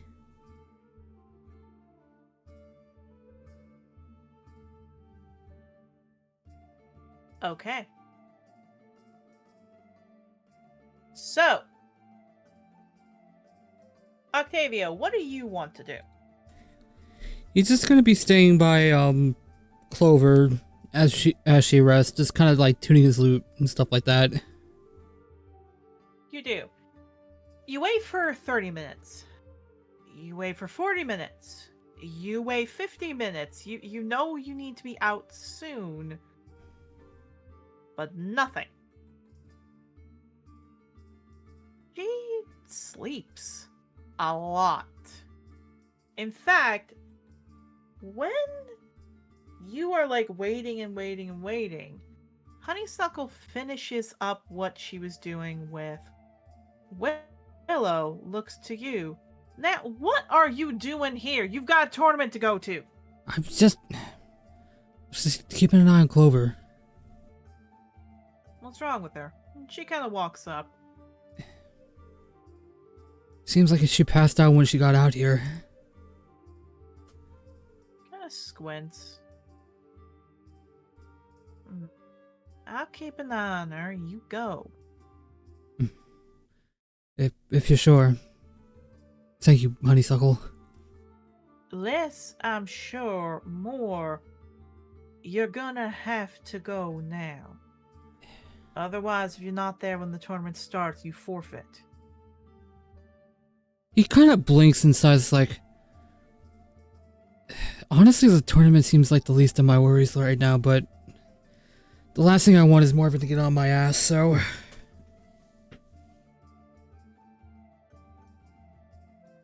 He gets up and starts heading out that way. You do. As you do, Honeysuckle looks like she watches that. She goes back to her room. Swift Mite comes back, or Strong Mite comes back in, looks down at you and smiles. Hi. Oh, hello. Is something wrong? No, I was just keeping an eye on Clover over there. Yeah, looks. Oh, don't worry. I'll watch her. I think she just came. We talked for a bit, and then she passed out. Insight. She is truthful. But his hidden intent is more the thing. Okay, give yourself a roll. 12? Yeah, looks like she's telling the truth. Just Clover was incredibly upset, and you do know she was under a lot of stress because her husband just said that. Yeah, he kind of sighs. He was giving a bit of a glare, but it's like, sorry, given past experiences, I am taking everything people say with a grain of salt right now, so... Hey, it's okay. No worries. Look, I understand that things can be a little strange. But don't worry, everything works out, you know? Yeah, that's always the hope, right? Not. Don't worry, I'll take good care of her. And she walks off. He doesn't say it out loud, but he kind of sighs, it's like, you better be, or else I'm not the one you're going to worry about, he says as he walks off. As you do, she goes, well, as long as he can. She kind of looks back. You must be pretty upset seeing him not being able to stay around long. I mean, wouldn't you be if it was someone that you actually end up actually calling a friend? Yes, but I recognize life and death. I've had enough loss in my life. I've come to accept quite a bit. I understand that. It's just for him especially, I think he'd want to be a little bit more stubborn than he already is. I'm pretty sure I understand that, of course. But can't change fate. Hopefully he gets what he needs. And she walks over.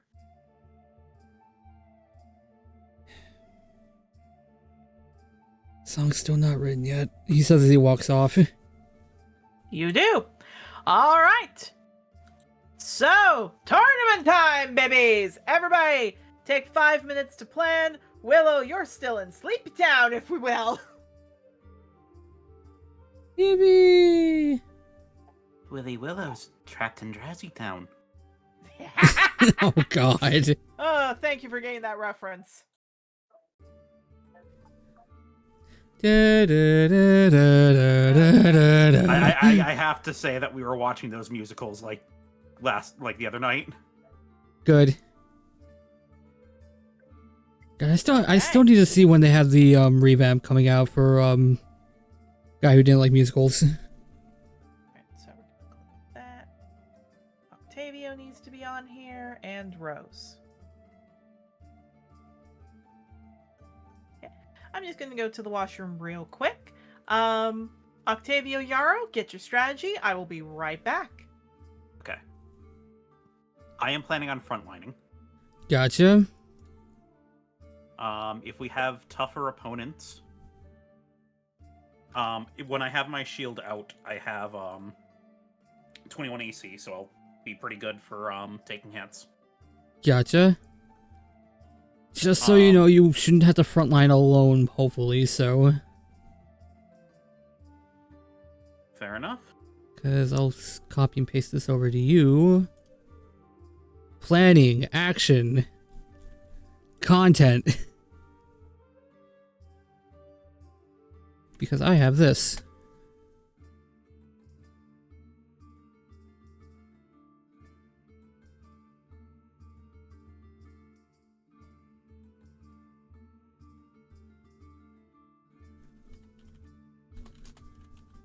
The one thing to just keep in mind of that, because I also have my summons too, is any damage that takes counts towards your total.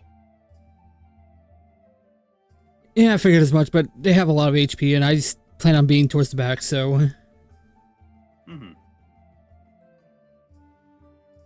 It's less about HP, it's more, AC, because difficulty to hit in this, is more important than how much damage you can take. Indeed-a-rooney. Okay, let's get some action music going, everybody. I mean, should be early on, hopefully, so... Oh. I was about to say, that could be good for flanking, though. That was the main plan. Perfect. All right. So for everybody here, let me explain a little bit about how the NPCs work, as this will be the first time all of you get to see how the NPC swapping and everything else will work. Basically, the players have been given the character sheet for Rose, who I am about to get right now. Rose is going to be used by them. Despite the fact I will be using her by simply moving her around, everything else, they have Rose. I have no control over Rose. Basically, Rose is an enigma. They all will get a chance to do what they want to. Each turn, Rose gets to do one thing, and it is specifically one major thing. Attack, dodge, move, that kind of stuff. Of course, to not overshadow players, the players will be telling me exactly what they want Rose to do. They can use her stuff, they can do everything else, but just so it's not, like, dragging on, they will be saying in this case, I want Rose to use a spell. So, and it would be, oh, I want Rose to use a spell, and tells me what spell it is, and then I move her in the position that would help, unless the players tell me they want her to move somewhere else. That way it's not too overwhelming. Let me just get Rose now. I really need to go back and, like, with what I said, I really need to go back, put down all of the tokens that I use in, like, the big Google Doc, and just, you know, like, just, if I could speak, just give people the link to where they are, because they are not my tokens. I don't have them unless they're hand-drawn, and I really do need to, now that things are calming down, bring those out. A little passing thought. You know what? I don't have a token for her yet, so we will use this one.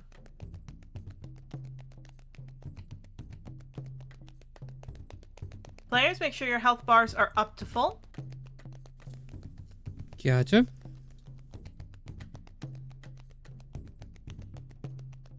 So I have to adjust it because my health is different now.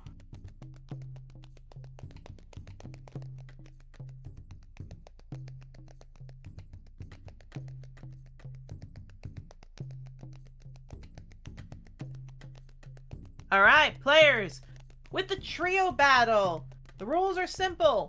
If you lose 40 hit points, you're out. Make sure to watch yourself. As a team, or...? Individually, each of you. Okay. The pool is 120. Each of you has 40 hit points. You need to make sure to watch. Make sure to set your hit points to your normal level. Just remember that it's 40.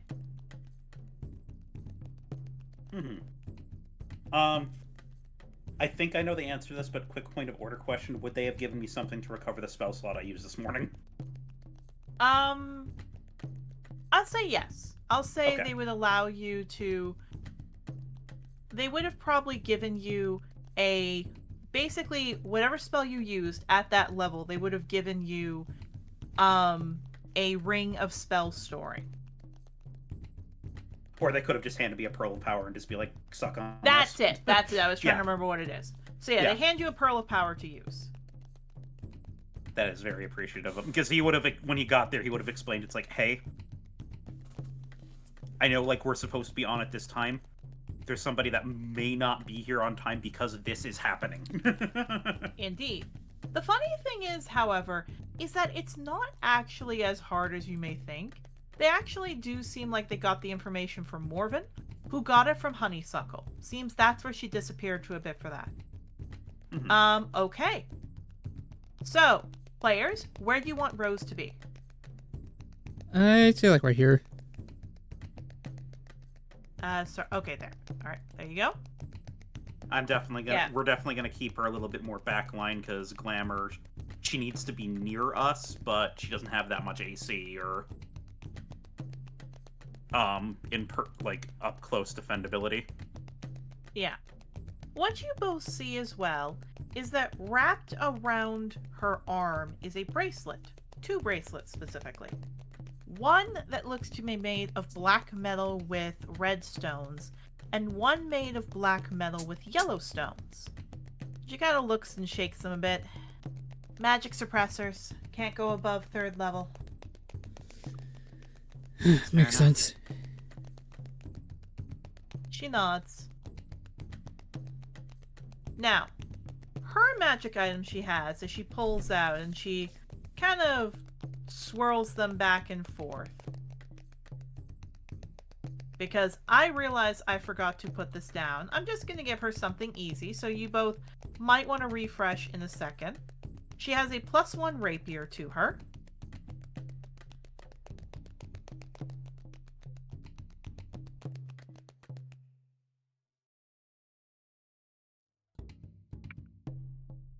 Second. +1 studded. And last but not least, a Pearl of Power.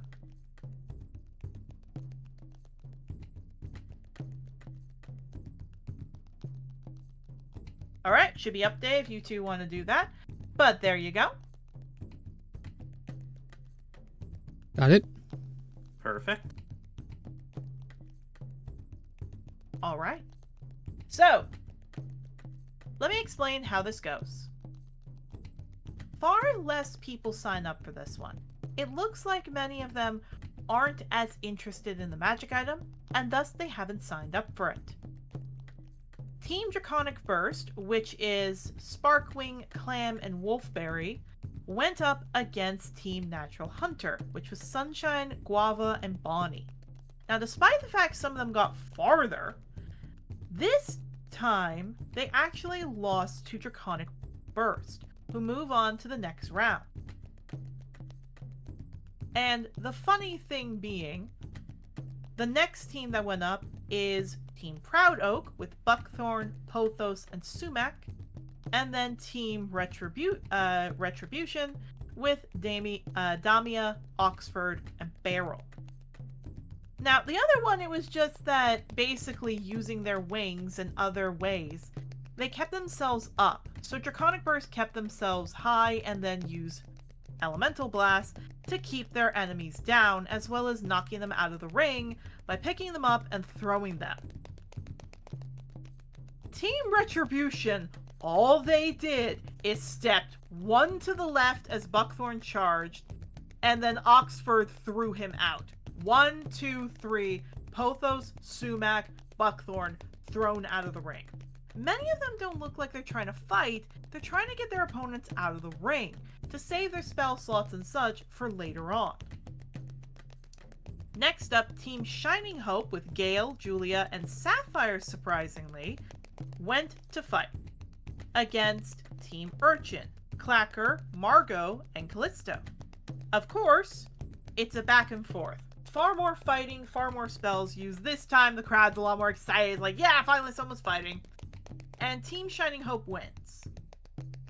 And the last team that's called, you basically hear, subbing in for a teammate who's unwell. You know him as the individual students who messed up our food area, if I can speak, our dining hall at the beginning of the year, Team Wild Star with a Team Rising Spark member. People cheer, some people boo. It's kind of a mixed Why did they have bag. to announce us like that? It's like, really, it's been a month, people. Indeed. That looked to be from somebody, again, the two hawks are the ones doing it, so the one named Raptor. Red Feather clears his throat. And from the New Age side, you know him as one of the leaders in the running competition, Team Undergrowth with Cedar, Masai, and Crag. Oh. Huh. Yeah. Walking into the ring, they all come up. Cedar puts his ears down. Sorry, gotta fight.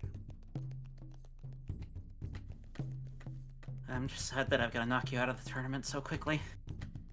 Ho ho! Oh, you think you're funny with that. And he smirks. I He also blinks. realized the goddamn thing did not move properly, so we will still say this is the start of it. It looks like it was just over one more. That is my fault. I misread it.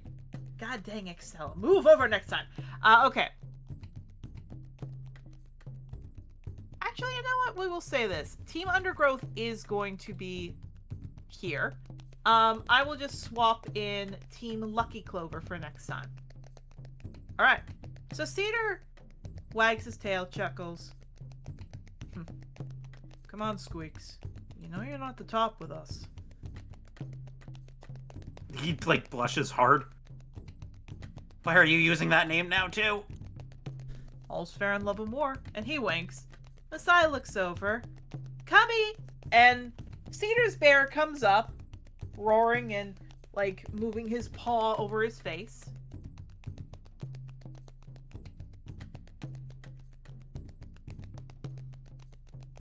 And basically, Craig just smiles. You know the old saying, ain't gotta back down from a challenge. Sorry guys, your story ends here. Rose looks to you, Octavio. Are you seriously not gonna trash talk them back? What's wrong with you? Kind of like just blinks, looks at Yarrow, looks at Rose. Like, I don't know what to say to them. You're They're a his- Bart! It is your fundamental job to say something! kind of just rubs his face.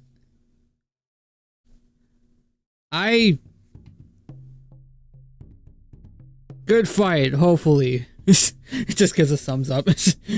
She rubs her face, looking annoyed. Okay, let me try this. I'm going to smite you so hard, it's gonna match what I'm gonna do to him in bed tonight.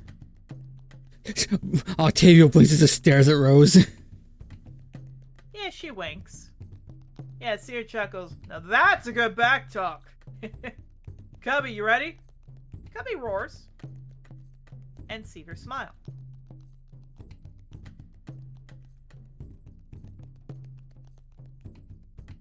Also, where's the cat? Where is Rosa? I did not bring the cat. Oh, you didn't bring the cat, okay. I got handed a new magic item I wasn't expecting, and I think one that gives me, boosts my spell power by 2 is more important than, having the cat. Okay, fair enough. She will just cry in the room with Carmilla. That's why I asked if she was okay with it. She can say she is okay and not be okay. It is the way of the cat. God. Ugh. Okay, Craig, here we go.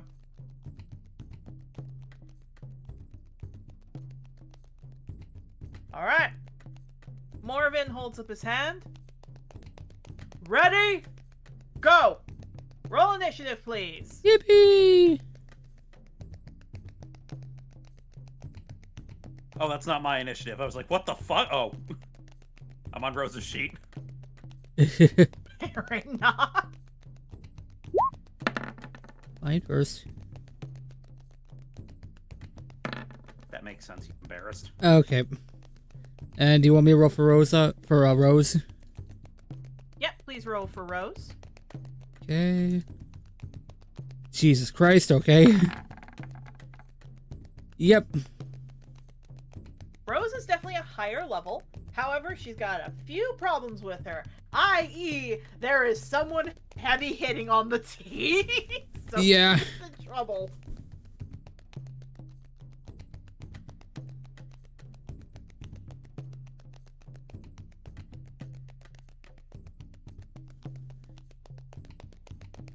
All right. Time to get theirs up. So Crag.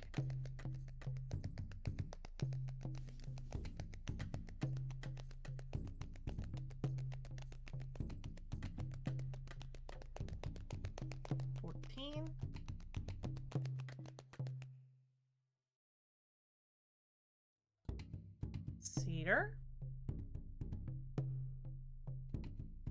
And I believe they both have advantage. I'm just going to double check.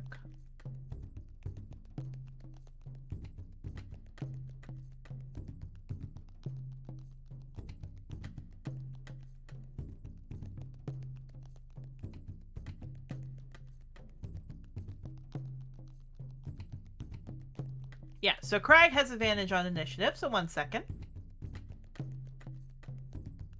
21, good boy. Cedar. 13, makes sense. He's looking at a cute boy. And Masai.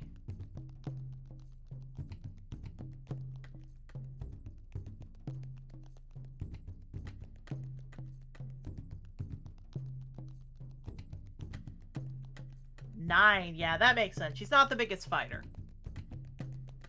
Okay, so 9, 21, and 13.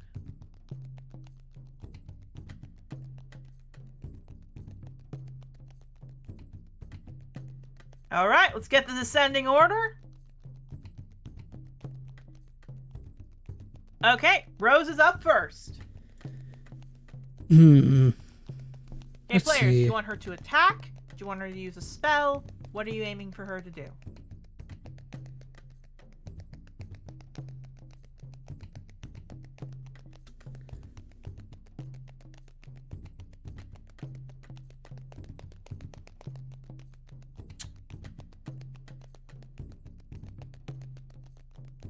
How much do we want her to use a, how much do we want her to save her Bardics? Up to all of you. I still, oh, Because I was thinking about she could, frame one, pop him a Mantle of Inspiration and let us, run a bit forward. If we want to do that. I'd say that if we were a little bit more tanky, the problem is they are heavy hitters, so I'd rather them come to us than us come to them. Mm-hmm. That being said, would you be against Crown of Madness on one of them, or?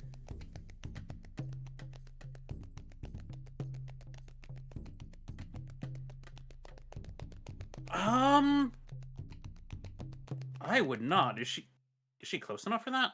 It's 120 range, so. Crag. Crag, that's, Oh yeah, well within range. Because if we get them, like, at least confused to start off with, we can, like, start doing setup, so. Yeah. They're gonna close that gap very quickly because of Rakora, just as a warning. Yeah, that's kind of what I mean. I'd rather... I know there's a worry about them pushing us out, but at the same time, I think, we can always, like, move up into the middle afterwards, so... Yeah, you and her should definitely step back, I think. Yeah, that's kind of the thing, so... Yeah. Then we can use Mantle of Inspiration, just move around them, so... All right. So, So, you want a Crown of Madness? yep, so that would be a wisdom save. Yeah, wisdom And save. that's why I On said which Crag. person? Craig. Crag. All right.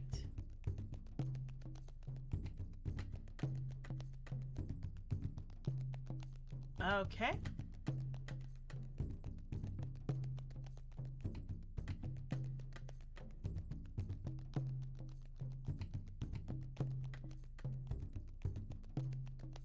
All right. So, wisdom save. Oh, Crag, buddy. Okay. The other one's a ranger and a druid. This was the only person who had a chance of working I on. know. But okay, Crag. 16. Good boy. Still a failure, but damn, that was too close I for know, comfort. but I can say he's a good boy. Oh, all right. Crown of Madness. All right, and then who do we want him to attack is the real question. Masai's gonna be their support caster. So, Masai? Yeah. Yeah.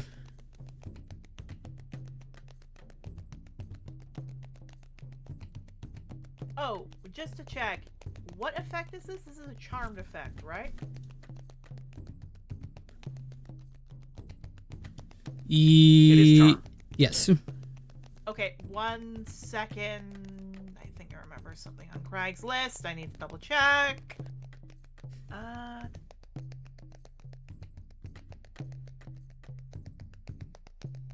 Okay, If it's because of the type of barbarian he is, I think he has to be herd raging mentality. For it. Oh, yeah, no, that. Yeah, so he has advantage on saving throws from being charmed or frightened. So 1 second, it'll probably do shit. But Yeah. it did Okay. shit. But at the very least, I I gave have him that a same chance to try. I didn't know if that was a, I didn't remember if that was a Alpacora feature or if that was a Deer Pecora feature. I have the That's same an one. Alpacora feature. Okay. Okay. Because Alpacora are herd animals, fair enough. Yes. Okay, so you want him to attack Masai. Alright, so he shakes his head. They look. Craig and Masai go, oh shit. And they kind of brace. So that's Rose's turn. Let's Drag have up. her move back. Yeah. Move bit. back. Alright. To here. Got it. Yeah, because that way if somebody goes for her, they might, they'll go by me. Okay. So Crag's turn. All right. So, first off, does he need to make the save again? End of turn? End of turn, yeah. End of turn? Okay. All right. So, because I know what he's going to do, Crag is going to first and foremost, he is going to, rage. And you said Masai, correct? Yep. So, he is going to rage and change into a bear. Oh. Using a very large warhammer in his teeth. So he gets 2 attacks. So...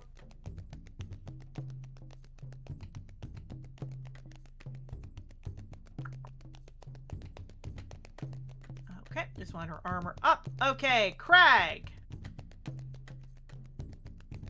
Lower hammer. Now here's the question: would they reckless? I will say no. For this case, no. Fair enough. Yeah, it only So- says that they use their action, so what they do with the rest of their turn is up to them. Okay. So, 1, 2, one of those hits, one of those doesn't. He hits Masai. Masai lets out a yelp. And he has to roll his damage, which is 1d8 plus 6.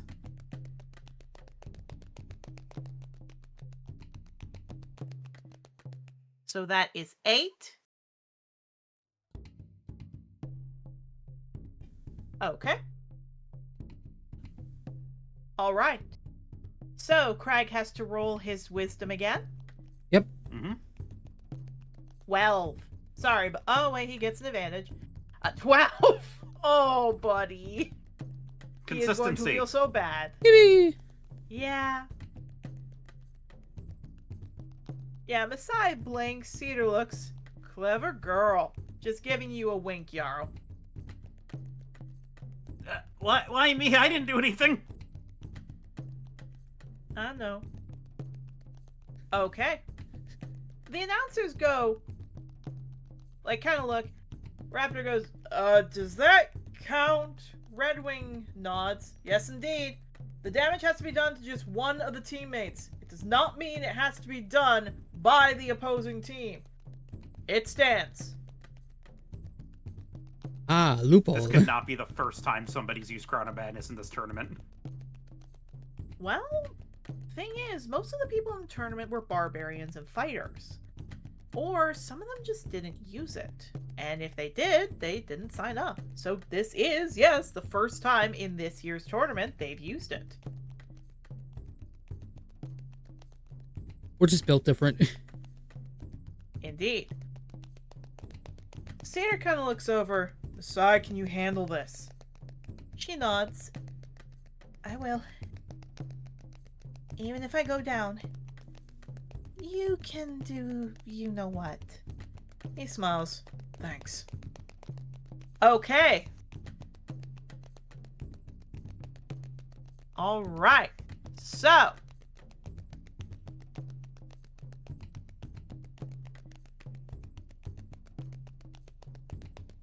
Okay.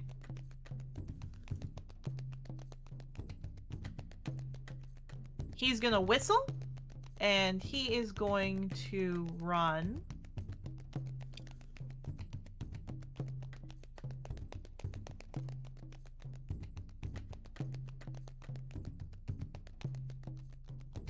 Yeah, he's gonna go right here, 40 feet.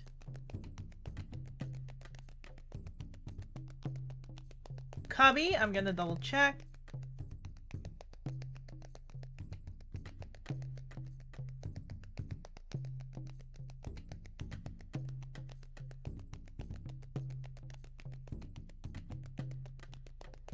Just want to check their speed. Yeah, okay. So, Cubby is gonna run down here.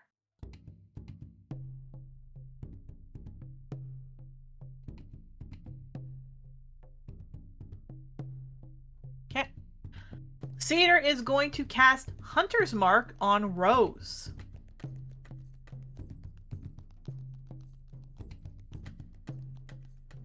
Specifically at 2nd level. Actually, no, I'll just keep it at 1st. All right. Yeah, I was about to say, Hunter's Mark, unfortunately, its damage effect doesn't increase with level. Fair. Okay. So, he is going to pull out a longbow. And he is going to fire! I'm going to just check one last thing. Okay. So.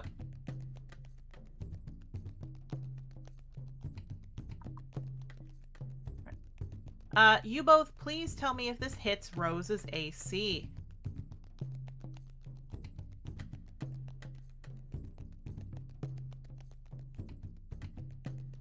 He gets 2 hits, 21 and 28. Oh, yeah. Yep. All right. So this is going to deal 1d8 plus 5. We're going to roll this one at a time because I believe Crown of Madness is concentration. Yes. Okay. So 1, 2, that's 17 damage. All right. What specifically she has to roll? What is it again? I always forget this with concentration spells. A con save, right? Yes. It's a con save. Hunter's Mark is 1d6 per hit, though.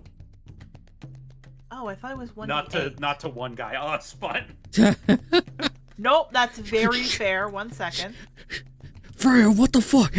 this isn't gonna affect the concentration. That's the more important part. That's fair. Okay. Damage can So be healed. Rose, yeah, Rose is +3. Yes. So 20 and 16. Absolutely fine. Yeah, absolutely Yep, fine. absolutely fine. All right, so let me just look at Cedars again. So an additional 1d6. So 2d6.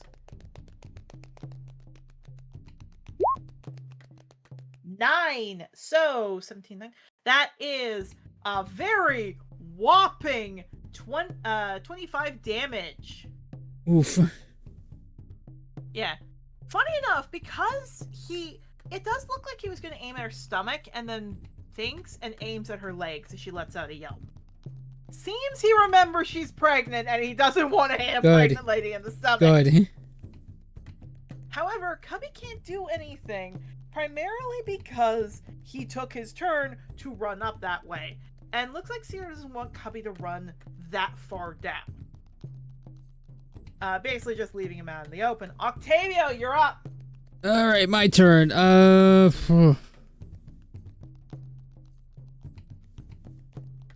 Okay. Should I just go and try to get damage on these two, or... Up to you. You have Vicious Mockery? Or, a damaging cantrip? I do. I have that. I have Vicious Mockery. I have Dissonant Whispers.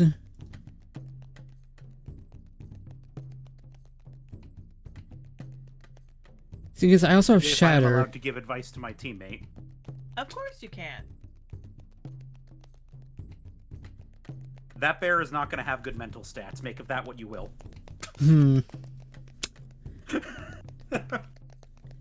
Yeah, I think I want to try to give the bear to run as far away as possible, so that way we don't have to deal with that. We can deal with arrows, so... Yeah, but the other thing is any damage you do to the bear carries over to Cedar's pool. Fair, so yeah, you're within range, just like... So yeah, I need the bear to make me a wisdom saving throw. Okay, wisdom saving throw for Cubby. All right. For Cubby. So, Cubby is a animal companion of a goddamn ranger. So his stats match a little closer to Cedar's. To not make it incredibly game breaking, they're upped by 2 for each of them. So his is a +3. Just trying to remember, so it's... Double check something. +3 is still decent odds. It is. It's just I'm not gonna make it what's just Cedar's, which is like a +7. Yeah. 12. Failure. Failure. Okay, what does Cubby have to do? So Octavio's gonna like point at the bear. It's like, you look like you haven't showered in at least a week. Then it's gotta run away as far as it can from me. Hopefully out of the arena, but Oh, Tuffy, not Cubby. I misread that. Sorry. It's yeah. Tuffy. Tuffy. But then it's also gonna take 5d6 psychic damage. 5d6. Okay. Do your roll. Then it's gotta run as far away from me as possible. 19. 19. Ooh. All right. So, he's going to run here. Tuffy runs back. Cedar looks annoyed, but he is smiling at that like, huh, clever boy. I'm gonna just move right here, just behind Yarrow. Yarrow just kind of pats him on the back. It's like, go get him, champ. Bardic. Thanks. All right. Masai's turn.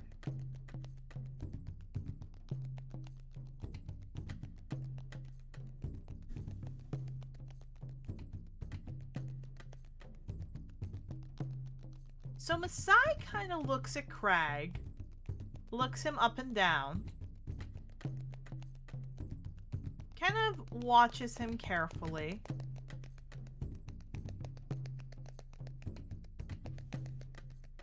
And specifically, she kind of looks at him, she puts her ears back, she smiles, she pets his head, and suddenly you see, glowing from his head, suddenly the spell seems to take off as Crag shakes his head hard. He sees Masai is hurt. He looks very upset as she licks his head and he tears up. And then he sees you three. And he looks like he wants to stab you. Specifically, he looks like he wants to stab Rose. Masai casts Dispel Magic, which, if it's third or lower, immediately dispels that spell. Yeah, fair. But it means that she used a third that means that she used a third level slot. And an action, so. And an action. Yep. But she can do one thing. So. Oh, right, because she's that kind of druid. She's a kind of druid. Oh, she's told me what kind of druid she is. Oh. And I know that's a bonus action. Fun enough. This is not a bonus action. She sticks out her hand as stars swirl around her wrist. Oh. Alright, I have to roll a d6, and that will determine what will happen. 1.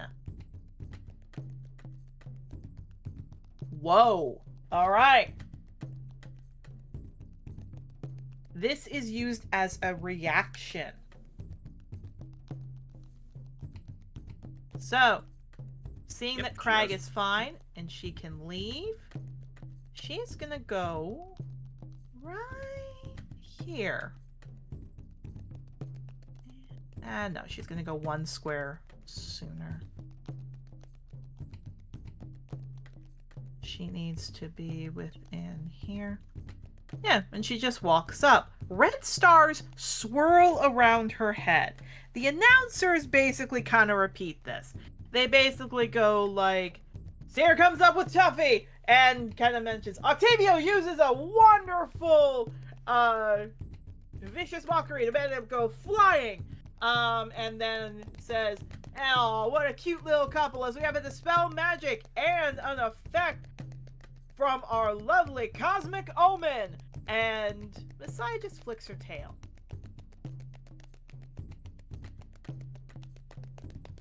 She kind of chuckles. You know, Yarrow, I still can wild shape. I never told you what kind of druid I really was. That had something to do with the stars. Yeah. And she swirls the stars around. Let's have fun, shall we? Crag, from the other side, goes, I'm gonna kick your ass for what you made me do to Masai! Seer looks, dude, they're allowed to do that. Crag looks over, don't care, buddy! And he looks like he's ready to charge very hard. Okay, then.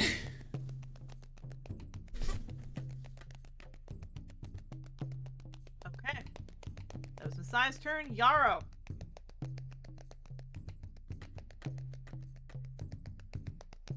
Sorry, just drop something? Okay. Okay. Thinking what I'm gonna do a little bit.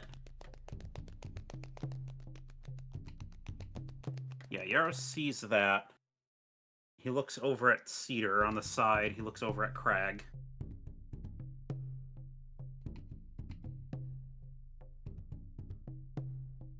He looks to Octavio. Can you protect Rose? Yeah, I got it. I'll stay back. Okay.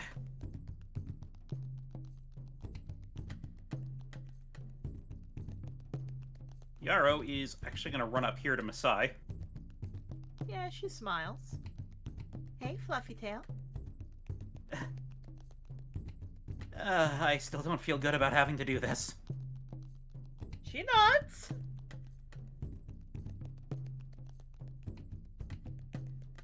Yarrow is going to wrap his hoof in flame and grab his scimitar. As he casts Flame Scimitar. Or Flame Blade. Indeed.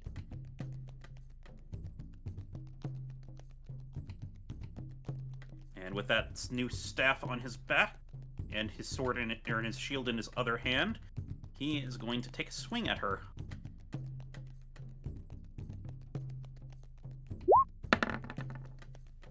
How's a 21 do? Let me check. That is a hit.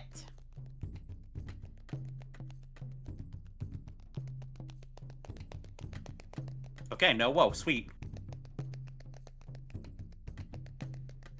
She's not using it for this. Wait, 3d6, okay.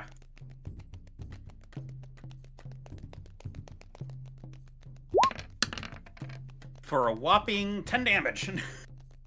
10 damage, alright. She's getting there. Yeah, you stab her, she lets out a yelp. Crag looks really upset. He's about to say something. Cedar turns, dude, we signed up for a tournament! She gets what she's getting into! And Masai just shakes her head and smiles. Figured I'd let you get a swing in. That's all you're gonna get, Yarrow. Come on, show me your magic. She smiles. Alright. And just so I can make sure everyone gets their time, we will continue this fight after the break. Alright, everybody, take 15 or 20-ish so we can get something here. Darlin, sign us out. But why? I don't end the videos. I do a pausing.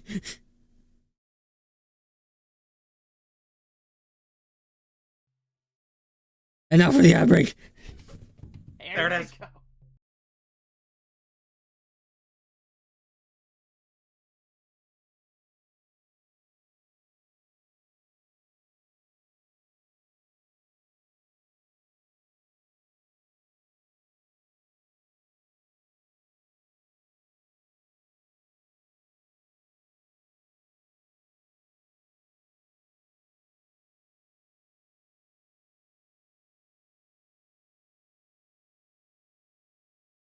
Hello everyone! Welcome back to Trothar Chronicles. We are going to be having a small, tiny little break from the fight. Just because this is probably going to go on a while, and you know what? I'm going to make sure Willow gets some time too. Mostly just as well, because Willow would probably be waking up mid-fight to some stuff. And also because I thought of something funny for this. So, we're going to cut over to a small interaction for Willow. Oh. So, Willow, you get to wake up. Your teammates are not here. They are ghosts. 1 second. Ooh. Ooh. Willow, you are in pain everywhere. And beside your bedside, looking very freaked out, are your parents. They're just kind of like, oh, okay. Yeah, Adelaide is looking over to you, freaked out. Callistus is freaked out. Adelaide, grabs your head, starting to check you. Kind of puts her frills down. What happened? I got worse. I can see that. Have you been taking medication? Kind of, checks you over. Opens your mouth.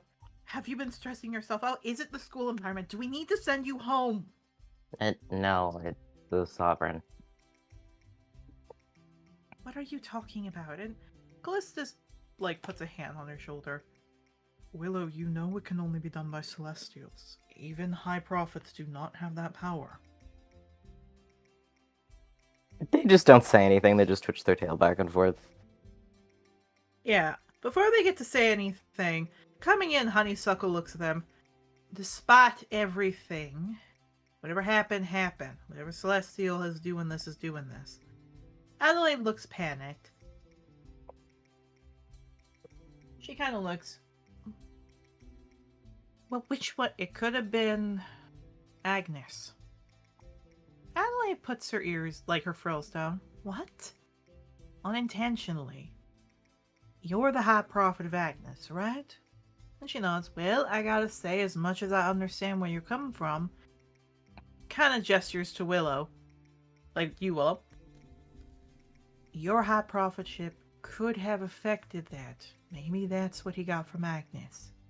Could be unintentionally, Agnes is getting worse, and that's what's happening to him. We don't know.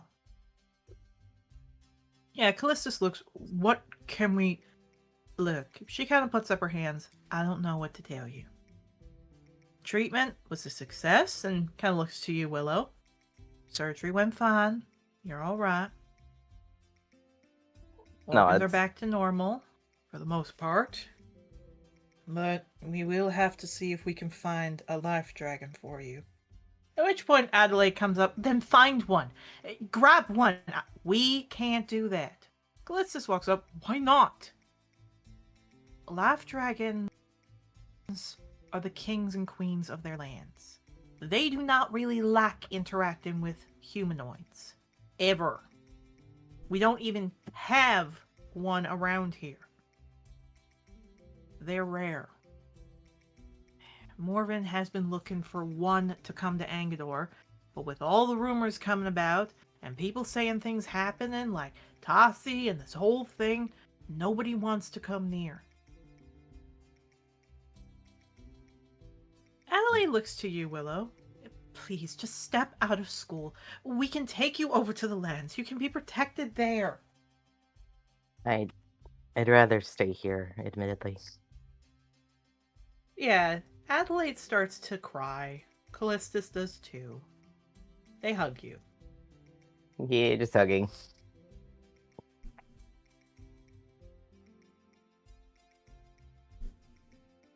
I will say, there are a few other people looking outside.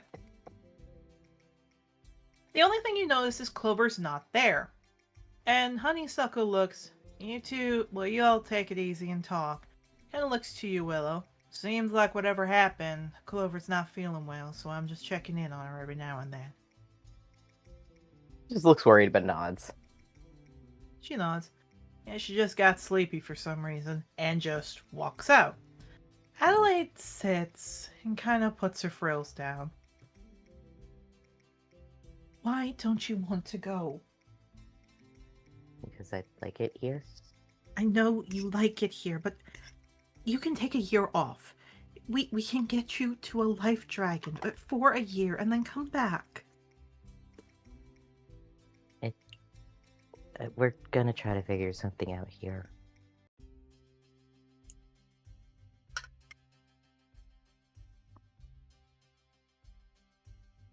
They nod. They look to each other and then look at you. Callistus sits down.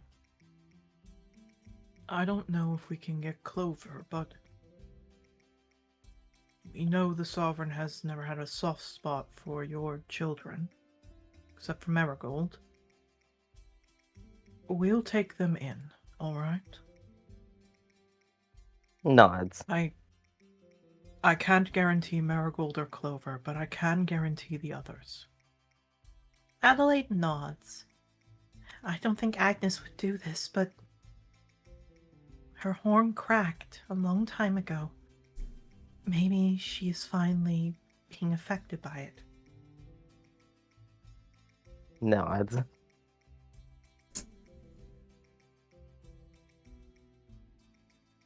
Before she says anything, Callistus does turn to her. You are not asking a favor from the Sovereign, but it would work, and you would get hurt. He kind of is a little firm as she puts her frills down. He sighs, he turns to you. Your mother has been tempted to see if the Sovereign would want to trade you for her. Yeah, I'd rather not do that. A parent should be watching their child, not the other way around. Yeah, I'd still rather not do that, and I also don't think he'd take it.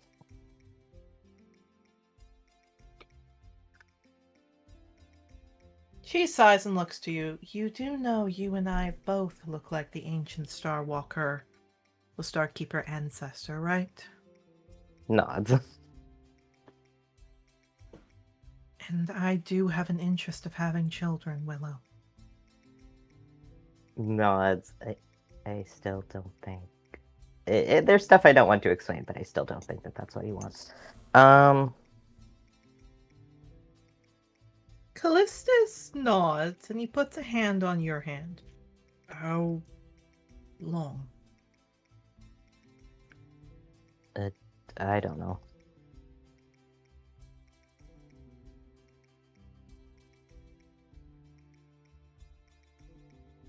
I mean, I'm hoping longer than they think. We're gonna try to figure something out, but... Well, Shrugs. what do they think? How long do they think? Like a year, but I mean, that doesn't mean much. They both look horrified. Adelaide shakes. Your dad just hugs you. We were coming to tell you that we can't stay any longer. Your aunts are both trying to gain favor with the sovereign, and as much as we want to stay, I don't know what to do, and I need to try and keep us from being knocked out of that. Nods. Adelaide glares at him. Who cares about this title? I care. He rubs his face. If Annabelle gets it, you know what she'd do. And Adelaide puts her ears down. And if Bridget gets it, I would not be surprised if Annabelle went and stabbed her. He kind of looks to you and puts his rails down. I meant what I said when I said that many Starkeepers die. Just nods.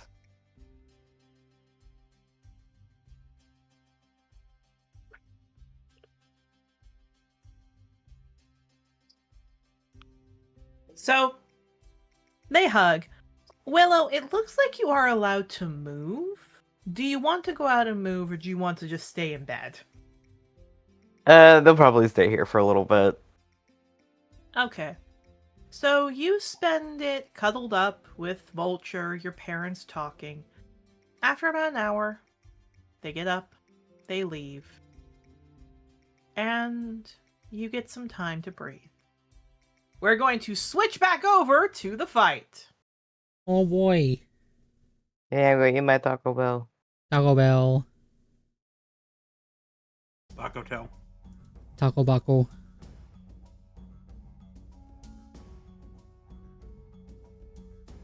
Alright, just because I realized I forgot this, is the turn order still up?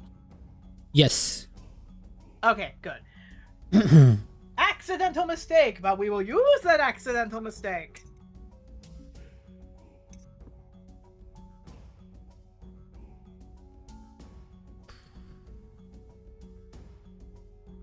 Alright, so I believe it's Rose's turn as we get to round 2.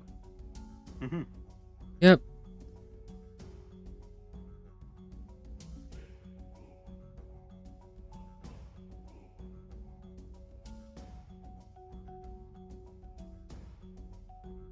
Alright. Sorry, just getting the last little mouthful. What do y'all want her to do? We need to take out Cedar. Cedar's gonna keep peppering her, and we have better control over what the rest of them are doing on the field. So Plus, Cedar did a pretty fucking good number on the bear. Yeah. I'm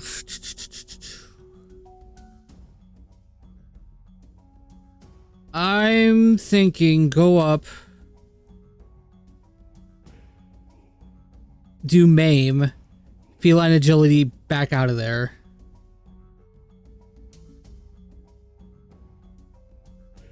Okay. Does that sound like a good plan, or?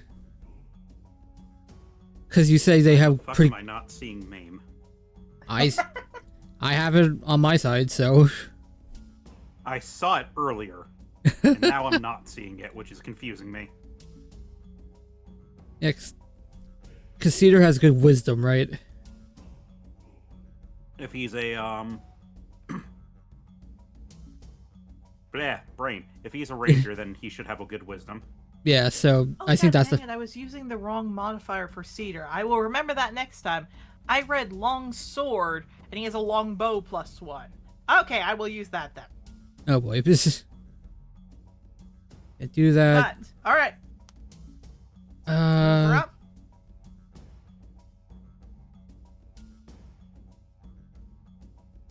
Hold on, I'm just also just double checking something.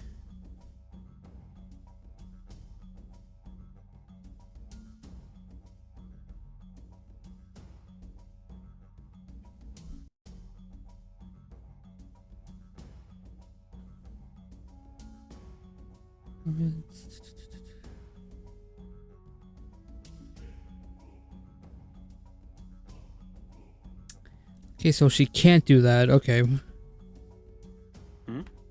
I thought she could be able to use like something to do a disengage or something like that and get away, but No, he would still get the chance. Mantle can do that. Mantle can?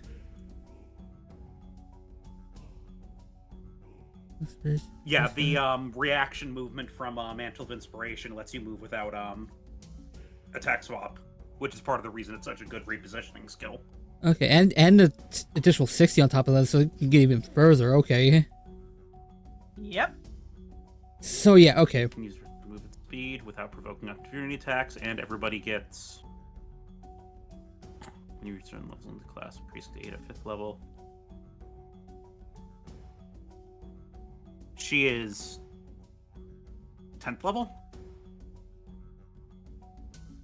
Yes. He is 10th level. Okay. Are the magic inhibitors scaling down her abilities, or? Not the abilities, just the spells. Just the spells? Okay. Then that would also be 11 temp to each of us. Ooh.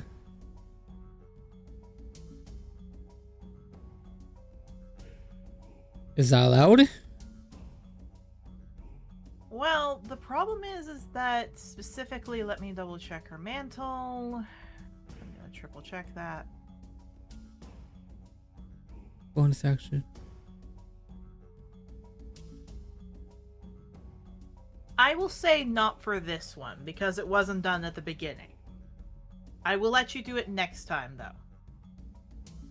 Wait, hold on. Besides its bonus action, that's the no, thing. it's a part bonus action. Never mind. Yeah, that works. Using a bardic to do that, and it because it's people within 60 feet, so yeah, we're in line for that. So,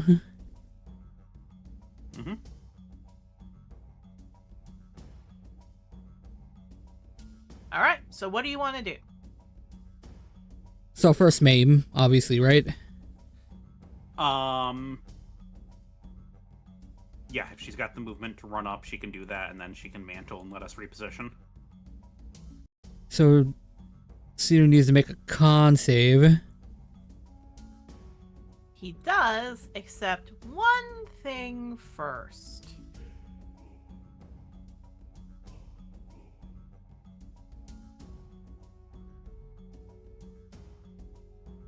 Okay. So.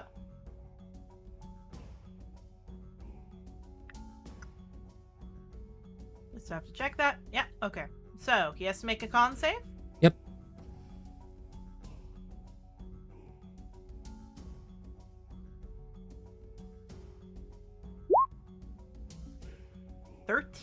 That's a failure. Makes sense. That's 8d4 necrotic. 8d4 necrotic. Go ahead. I'll do it. Oh. There we go. 8d4.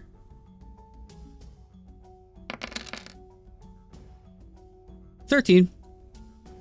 13. Let me add that together for a second.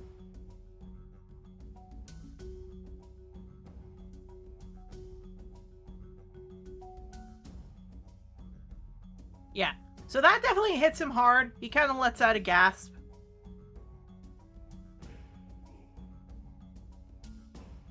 He does cough a bit, but he does glare at her. then mantle. Mantle, got it. And so that means me and Yarrow get what would you say, 11 temporary hit points? Yep. It would be 11. And then she gets to run out of there with some. With her reaction, and then you can use your reaction to move if you want.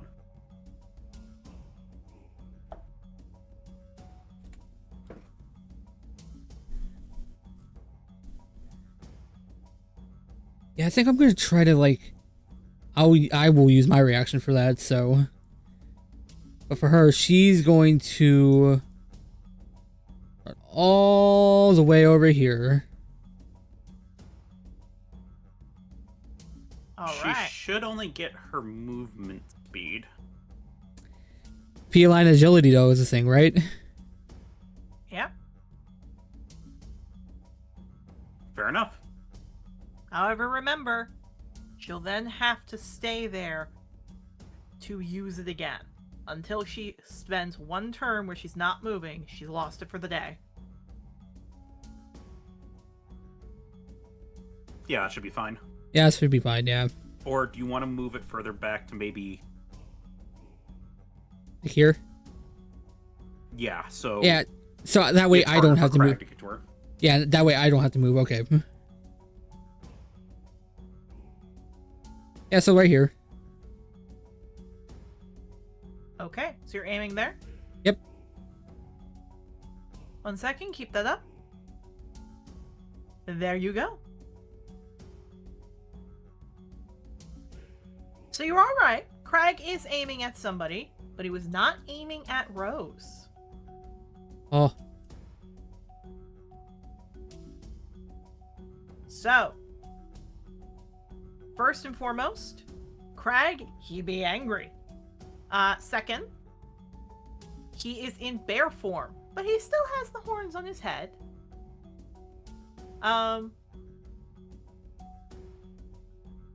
So Crag is going to put his hoof to the ground.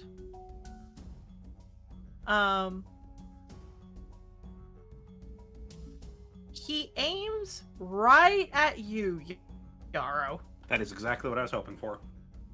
Fair enough. Okay. So.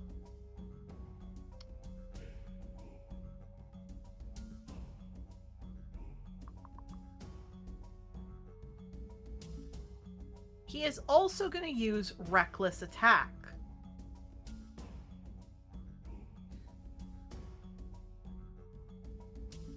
Ooh, getting spicy today, are we?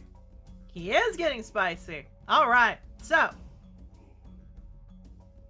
He has a movement speed of 60 feet.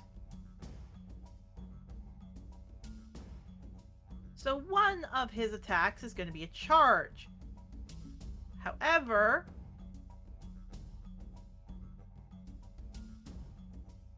actually, yeah, you know what? He is going to aim here. So he's going to run this way.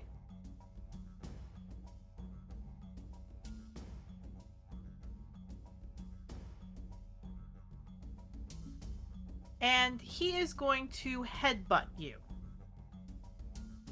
You can certainly try. So, he can most certainly try. Okay. So.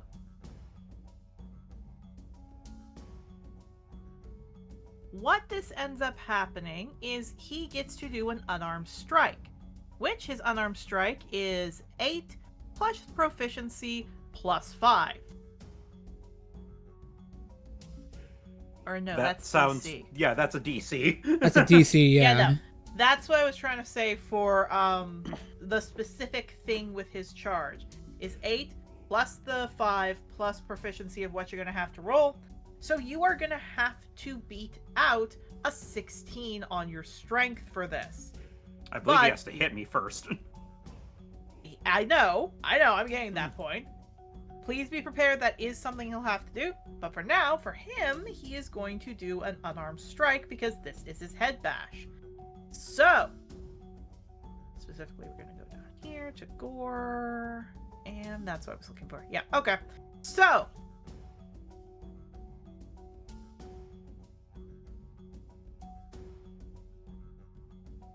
19. Did you say it was recklessing? Oh yes, thank you for reminding me. 19. Cool, miss. Fair enough. When that doesn't hit, he is going to next get out his Warhammer. And as this is a strength-based weapon, 25. 25 will hit. Lucky. Reroll All right. that. Oh. Reroll that. Why? I have a lucky point on my concerto. All right. Let's re-roll then. 15. Nope. It would have been the 11, by the way. You only get 1 dice on a lucky reroll. Yeah. Fair enough. Okay. Either way, neither of them hit, so... Indeed. Just gonna check one last thing for Craig.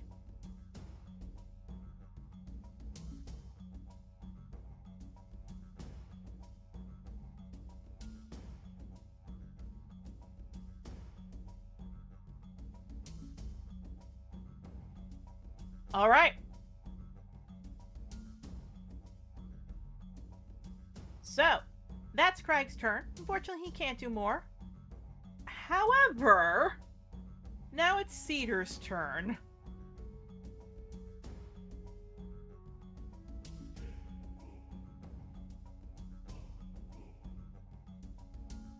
So first and foremost, he's gonna whistle to Tuffy.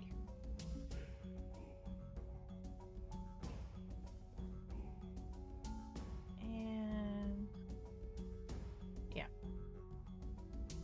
He's gonna whistle to Tuffy to go probably, yeah, he's gonna move this way.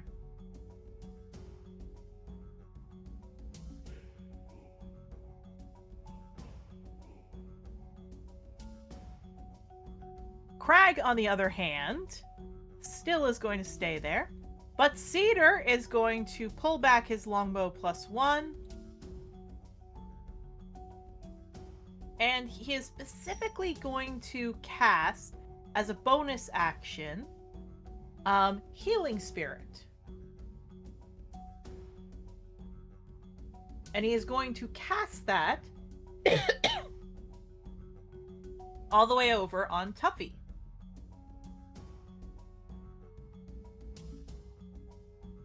So we're going to copy Tuffy.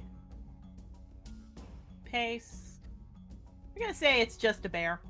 So we're going to tint the color green. And make it the And- 5. Pardon? And make it 5, because it is only a 5. Oh, yes, okay. I was trying to figure out what the frick are you trying to do? It Okay, is, now I get what you mean.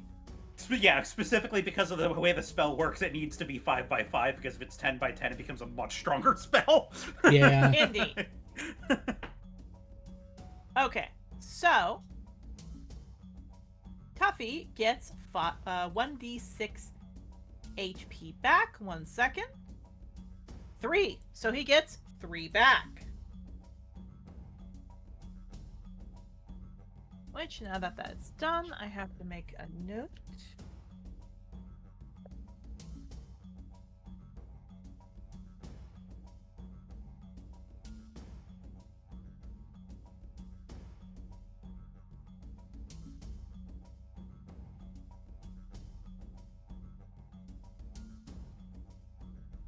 Okay. That's what I needed there. Alright. So Yarrow. Yeah. That was his bonus action. This is his action. He is going to fire 2 arrows at you. He can try. 13 and a 31. What was that? What was that about trying? Well, I should have waited to use the lucky point anyways. Well, he tried. Ah, He tried and he sure hit. I mean, to be fair, a barbarian's hit was going to be a lot worse than this. yeah, true. Yeah. At least he didn't aim for... At least I don't have the hunter's mark on me, so I'm not getting that critical, too. Indeed, you are not. Okay, so this is 1d8 plus 6.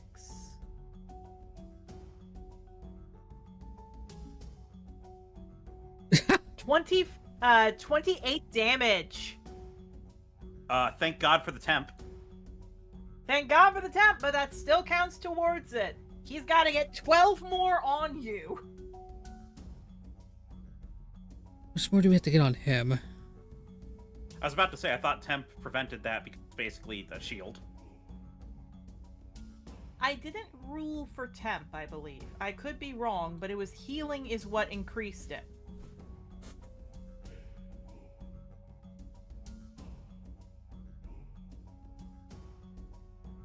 And temporary hit point is supposed to be like extra vitality on top of normal vitality. It's supposed to be greater than normal. So Okay. So 28. So you're at 17 then. when I hit 5 hit points, I am out. Indeed.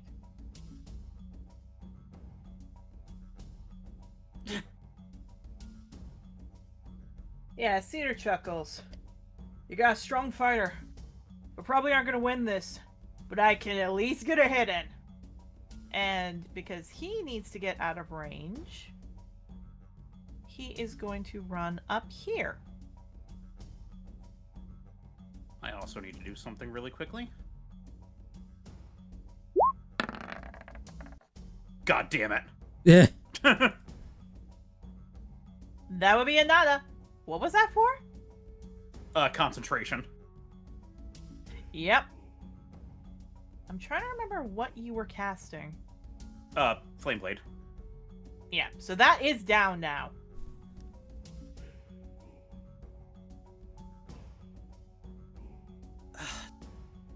Shit.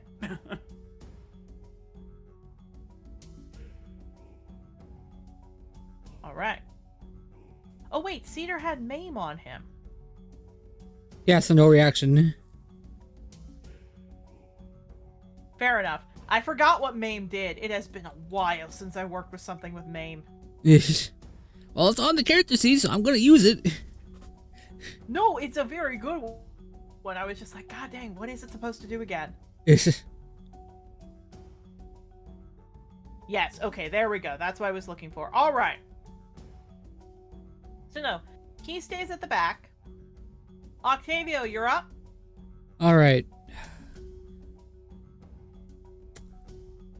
Who looks like the closest to being quote-unquote out of the tournament in the fight? You're gonna have to roll...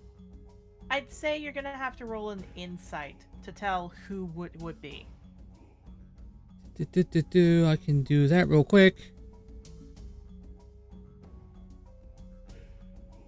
Insight.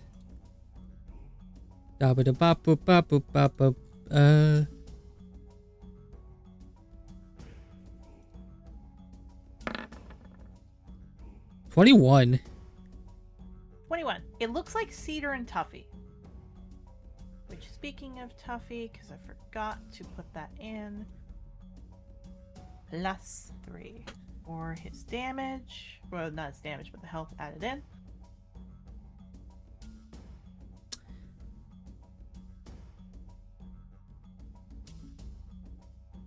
Cedar and Tuffy, okay.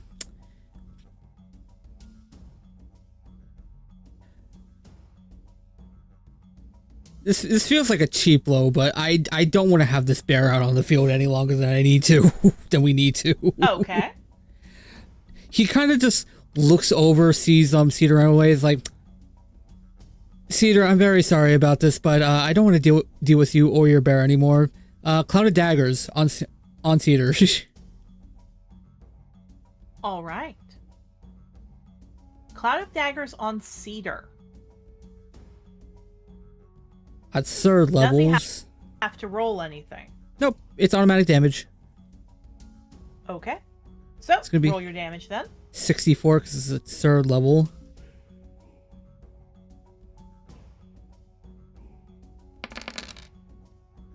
17. 17. So the daggers come down on Cedar. Tuffy roars. There is a whistle blow, and there is one of the refs. Looks like it's a pronghorned antelope pecora. Whistle blows, points to Cedar. Out! Cedar nods, and he takes Tuffy back. Tuffy starts licking him over, and Cedar's like, hey, I'm fine. It's okay. And he just stays at the back.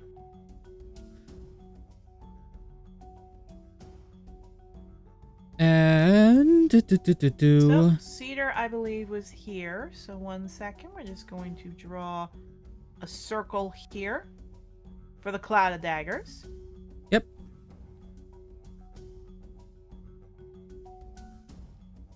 And let's see, what else can I do? Healing wouldn't do anything to help out Yara, would it? Because it's just like no matter what other kind of damage he takes, he's probably gonna be out. Up to you. Your healing works. I was healing to keep myself up during my fights. Gotcha. So, Just remember, you're not gonna refresh your spell slots, so just be careful with it. So that's okay. I've used one of those. Yeah, make sure to be counting how many spell slots you've used. One of those. I'll do a second level. I'll use one of those. Okay, so I would have one more of those left. That makes sense. Yeah, second level healing word on Yarrow.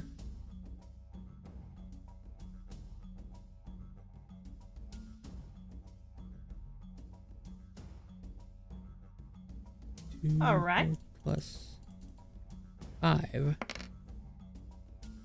8 back. Thanks. 8 back. All right. Nope. No problem. And just because I see them, I'm gonna move like right around here. That way it's not a complete straight shot for them if they decide to pivot over to Rose.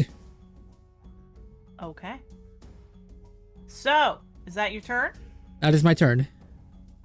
All right. Masai's turn. Masai looks to you, Yarrow, and she nods and smiles. However,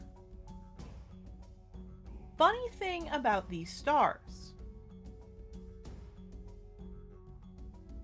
She stomps her hoof, and what appears is stars that go up her neck, her head, and a pair of wings appear as her tail grows to a reptilian tail.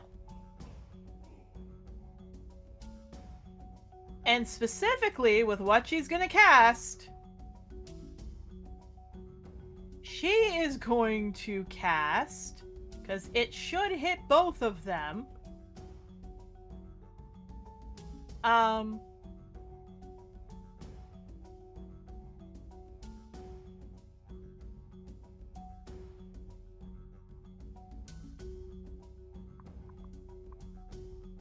just double checking.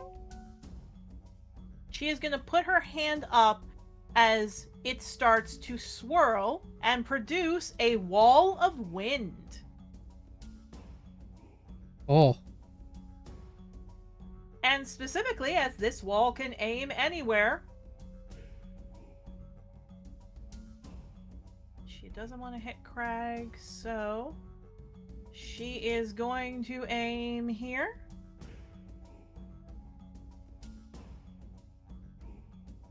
I'm just going to draw this. Octavio? Yeah? 1 second.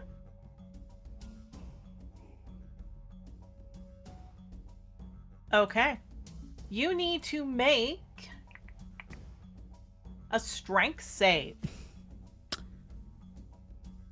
Well, guys, it's been nice knowing you. You could do it. Let's see. Erica, remember what my strength is. I know, it's just funny for me. 13. 13. That is a failure. Yeah, I figured. So, please take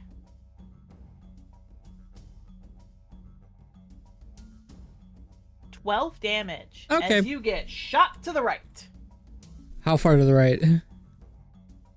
Well, that's the whole thing. So it's 15 feet high, 1 foot thick, 50 feet long.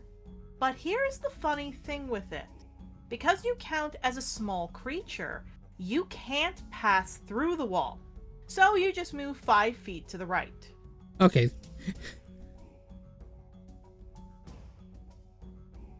So unfortunately, you can't pass through this wall. You have to go around.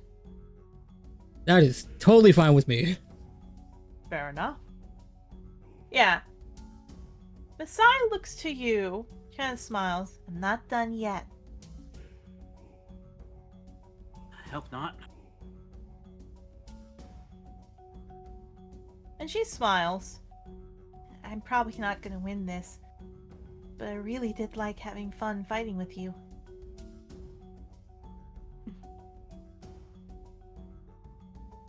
Doing great. She smiles. And this is the part specifically of why I like Masai, and why specifically giraffe ones are dangerous. She smiles to you, and she wheels back her head.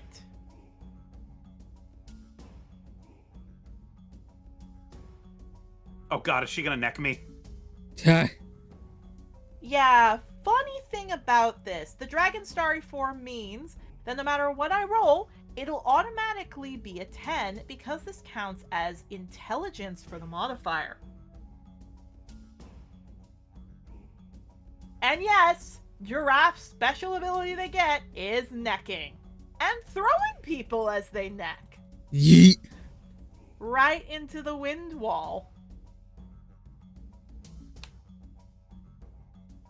Assuming she can hit me. Assuming she can hit you. Alright, this is her bonus action. So, intelligence modifier plus proficiency to roll. So that is... okay, not that high. She probably won't get it. Unless... she moved here. Oh no.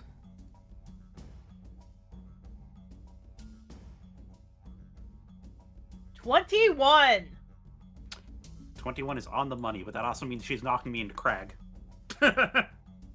Fair. Jokingly hitting you. It's not actually going to hit you. But her skull is pretty strong. So, this base damage is a D10. 10 damage, Yarrow. Yeah, she just head up and whoop. Okay, fair enough. Yeah, you just hear from behind you Crag letting out, like, as this bear, this little, like, cooing noise. I love that woman.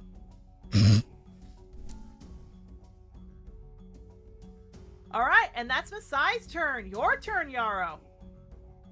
Yeah, Yarrow's gonna All I will take say that. is Redwing and Raptor are kind of just going around saying this, and, like, when you get hit, you just hear, "Whap! That's why they have strong heads." Go ahead.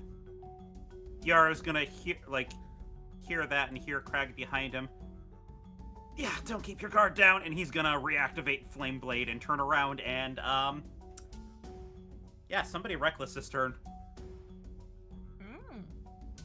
Aha. Very fair. Whoa. Okay, Yarrow, how about an 18? Okay, take a d6. Actually, you know what? No, she's not gonna woe that. That doesn't hit. That does not hit. You still have a Bardic, right? Like Oh, one that I gave you, Bardic. one that I gave you earlier. Yeah. That she'll woe then, depending on what you get. Make that a 21. No. Oh my god! What the fuck? That's what woe does. She takes a d6 and you have to take it off from your roll. Basically, abilities, attacks, and saving throws.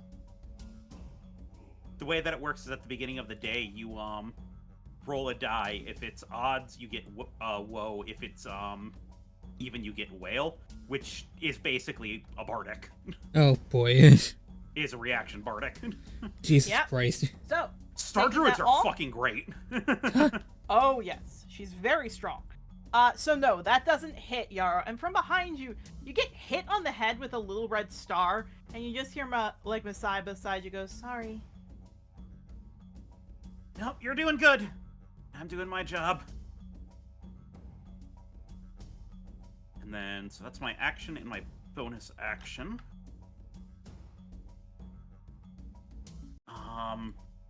I cannot move at all without getting an attack of opportunity.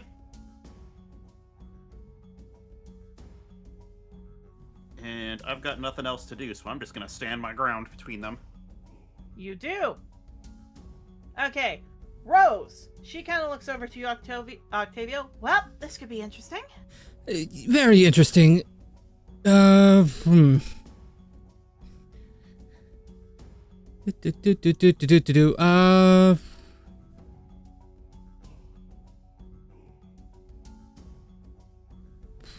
So I could do something, but it would, like, also hurt you.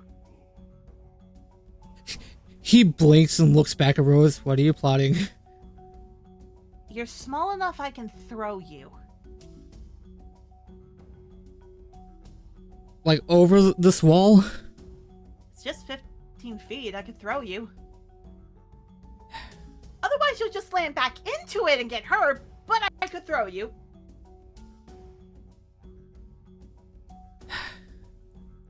Well, we're here to put on a show, right? So, I mean, might as well try. She shrugs. Octavia, are you sure you want her to throw you? No, would that take up her action is my question. I'd say it'd take up a bonus action. Bonus action? To throw, yeah, I'd say that.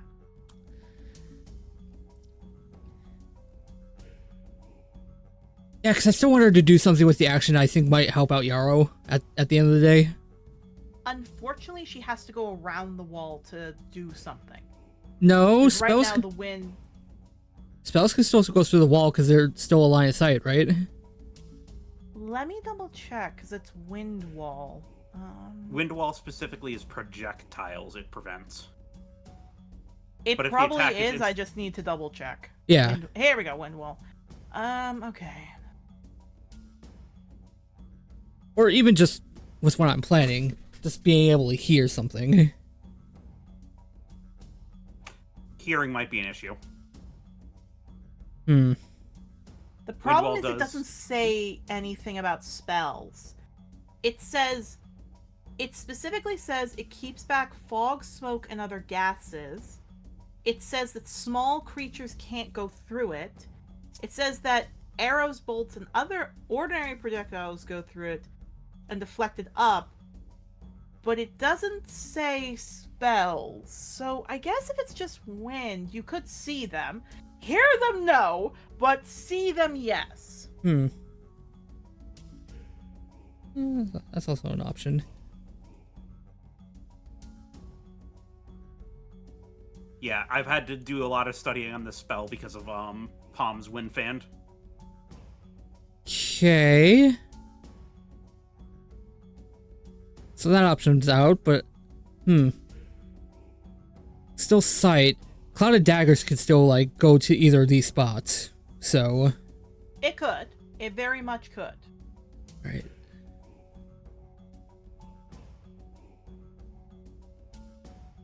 He's just gonna reckless anyway. And So like, yeah, they can go through the wall to all of you. You just can't go to them. unless I get thrown over. So Yeah. which I'm fine with. I Or just you want to go make. around. You can obviously go around because it's just Yeah. 50 feet long. I want Rose first to do Cloud of Daggers on Masai. Okay, roll your damage. Because I think they were like the next lowest. That's for just double checking the damage. For second level, because I'm not going that high. 9 damage. 9 damage. All right. So, I believe she has to roll an Arcana roll, or a concentration roll to keep it up. Constitution. -9. Yep. Yeah, so 1 second. So, con save. Let's check that. So, her con...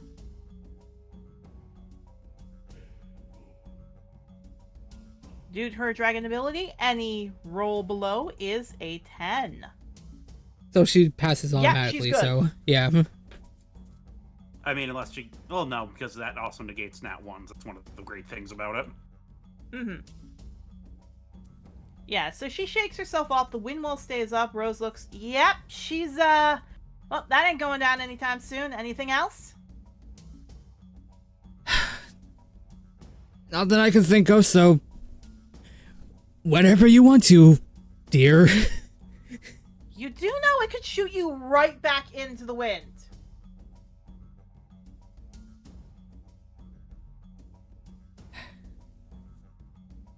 I don't know. You want to put on a show or not? That's my question. I am. I'm just saying that if you get hurt, don't blame me. So she comes running up. I'm more concerned about you getting hurt than me getting hurt, alright? For obvious reasons. Fair enough. Okay.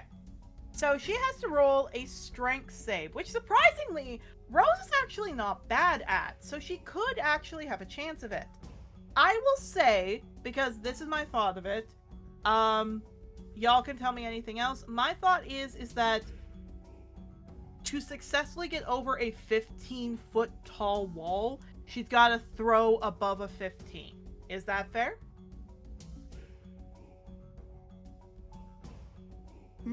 Yeah. Yeah. Okay. Remember, Masai also has her woe. Octavia, are you sure you want Rose to throw? Just double checking, last chance. Sure, let's have some fun. Alright, that's what I wanted to check. Okay, 1 for the money, 2 for the show. She picks up your tail and go, go, go! Wow! 16.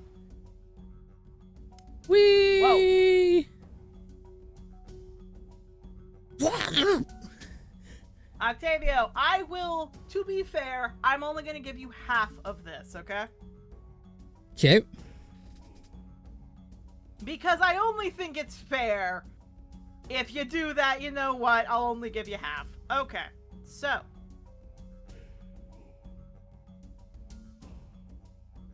Basically, she throws you up. It looks good. Yarrow, you see Masai look up, and she just goes, no, you don't. And Red Star goes bang. Bonk. What's going on over there? Rose calls over, would you believe that we wanted to fuck around and find out? Yes. Well then! Oh wait, no, she can't use that because it's her reaction and she already used it. Oh, okay. Never mind, Octavio, you make it over. Yippee! I'm just gonna move you here to the other side of the wall. Yeah, just does a little flip, lands like the gymnastics pose, and just kind of like hands up, like, huh? I honestly can't believe that worked. Rose can't hear you, so she just calls over, I think you're alive, so good. From the crowd, you hear Raptor go, I haven't seen that before, but good for you, buddy. Now you get to get gored by the goat. At which point, you hear Redwing go, he's a ram. Nah, great, it's a long time. Okay, and you just hear them bicker for a bit. Who hired That's these two? Yes. That is his turn. Or that's her turn. Crag's turn. Okay, Yarrow. He is not happy that he missed you. He is most certainly not happy. So he pulls back, and he is just gonna lay into you. By the way, whichever one of you knocks me out gets me tonight. So now they both are really interested. That's what I'm doing. I'm tanking.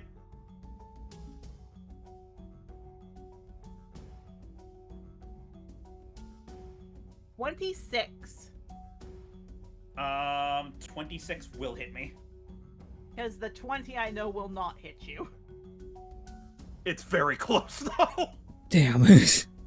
Yeah. He is very close. He definitely wanted that. Okay.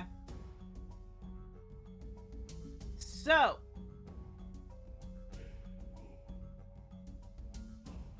Just gonna double check one last thing. Yarrow just makes himself the most desirable person on the battlefield, and it works out. That is very true. All right, yeah, he hasn't hit the like top yet, so that he gets an additional thing. So he is going to use two-handed weapon for this.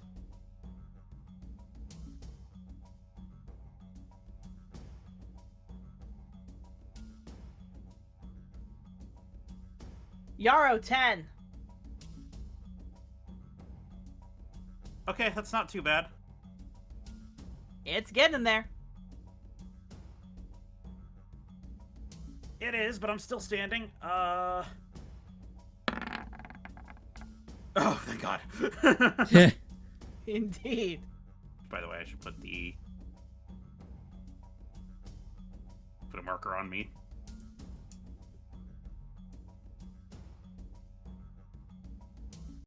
Octavio, your turn. My turn.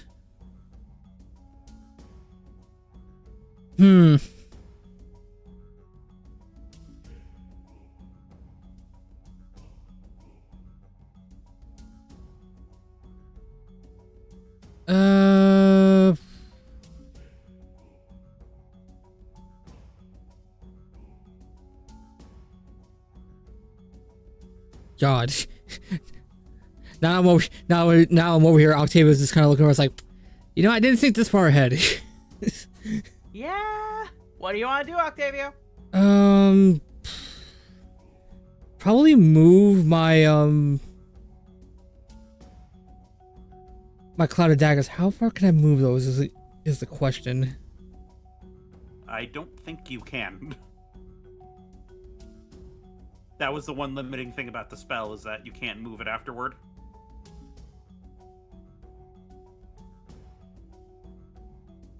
So I just have to like take it down and then recast it, type of thing.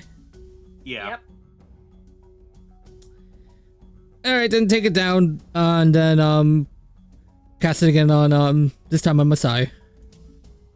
Oh, 2 on Masai. Okay. Yep.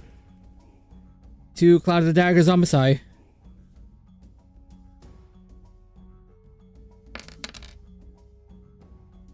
$11. 11. Okay. She's looking close. Yeah, Craig looks anxious. She just smiles. It's okay. And he nods, like he's trusting her. She shakes herself off. She looks to you a little tired. You're good, Octavio. Thank you. You're also really good. I don't think so, but we'll see if this last bit goes. Yeah, about that.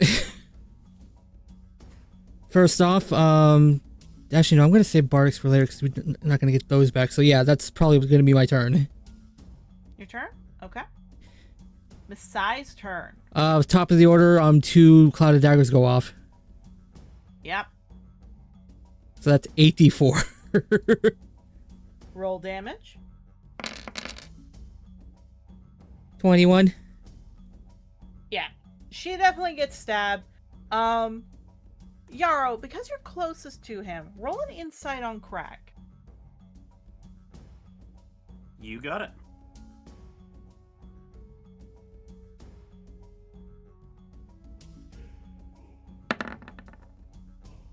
That's a 26. Yeah, he is definitely looking incredibly not just angry, but scared. Very scared as Masai gets stabbed. 2 of the people come running down to check her. They seem like, yep, she's okay, and they lead her off. He looks incredibly furious. Masai runs over, puts her head to his. He calms down. He's not looking happy. He's not looking good. He definitely looks like he wants to stab Octavio really bad now.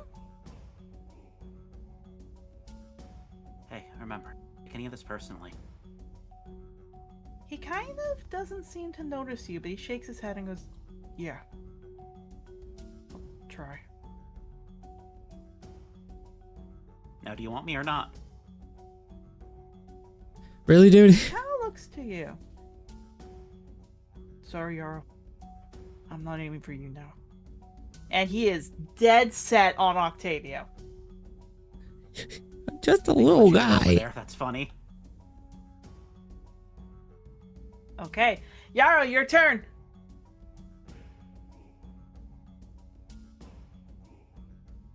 I still have the flame blade up. So we're gonna take a swing with it.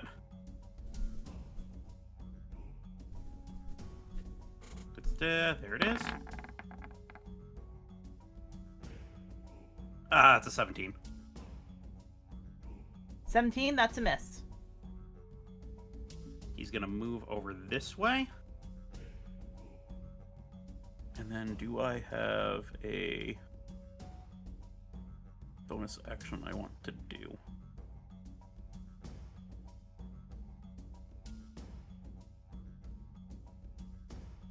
Aren't light.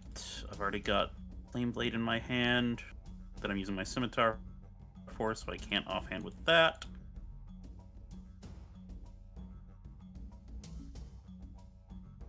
And I can't potion right now.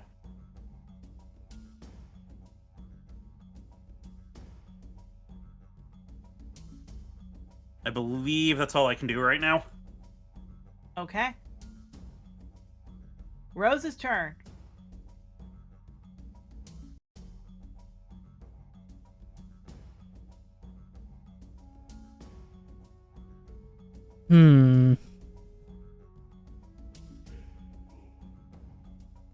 I mean, at this point, we could just have her run up and stab. Yeah, that's what I was thinking. Run up, stab at advantage, so.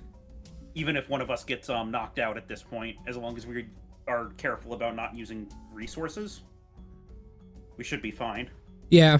3 of us should be able to take him down before all 3 of us go down. Okay, so, yeah, just run up there and stab. All right. What's the rapier +1?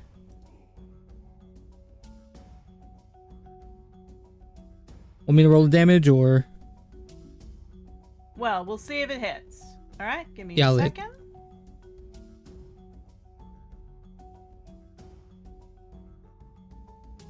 That is a 29 and an 18. Not bad. Oh, we know 29's gonna hit. Yep. Indeed, Rooney. All right. Roll your damage. It's 1d8 +6, right? Yep. Yep. Yeah, of course. Not much, but something. It's the first damage he has. So he gets hit. He glares to her. He's looking annoyed.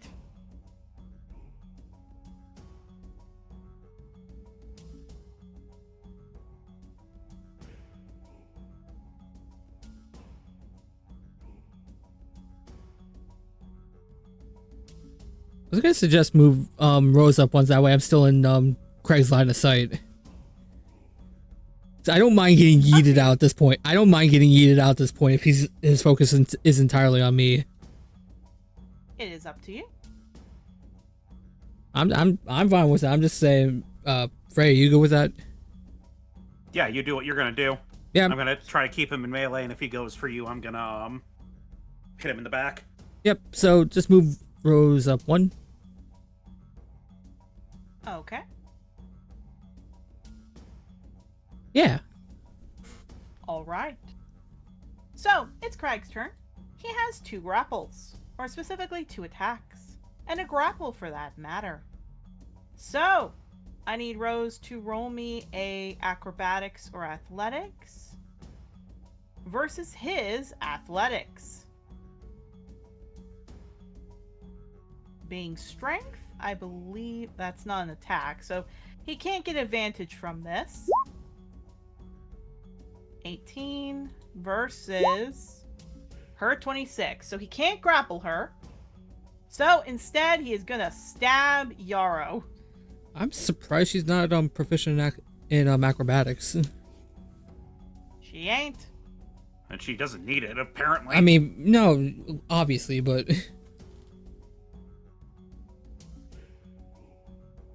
All right. Oh, So she's got Yarrow. one for a bunch of other things. Yeah. He's using two-handed with this. 20. Thank God for that armor. Yep. He almost hits you. Again, Yarrow, very clearly he is going very... Something's off with him. He's going very, very intense, more than he should. He's not taking this like this is a game.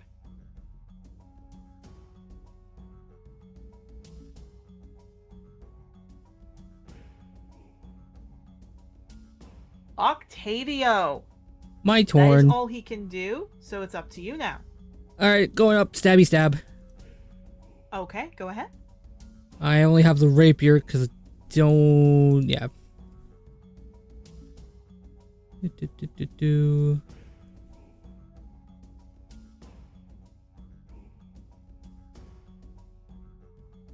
It's not as dexterous, but still.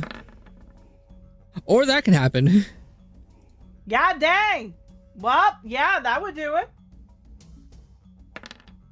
I'll roll 16 damage. 16 damage. Okay, that definitely hits him. Once again, he gets stabbed. And Octavio, because you're close, do you want to roll an insight on the boy? Sure. 16. Yeah, you don't know Crag too well. This isn't the look of other students you fought who kind of took this seriously. This is a different side of Crag you've seen. This doesn't seem like he understands the game. He's thinking this is life and death, and he is actively incredibly angry at you. Yarrow, is this something we should be worried about, or? He's gonna look a bit at that.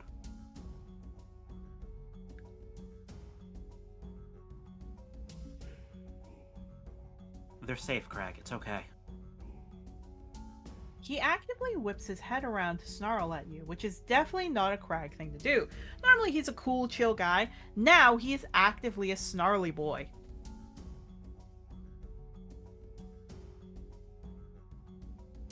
Yeah, I think the best thing we can do is knock him out of his rage at this point. Pretty much. Indeed. Yarrow, you're up. Speaking of knocking him out of his rage, talk after this, okay? He's gonna take that flame scimitar and he's going to just slash it across his chest. All right. Oh, fuck! Well, 20? 20 doesn't hit, right? Thank God that's advantage, but no, 20 hits. 20 does, okay. 20 hits on the money. Ooh, Right, okay. it was the 18 that I rolled that didn't.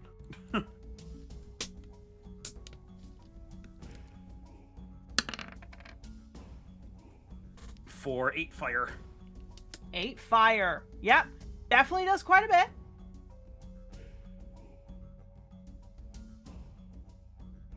Rose's turn. And then let me reposition to give her advantage. As we dance and punishment him. That's a punishment. Indeedy.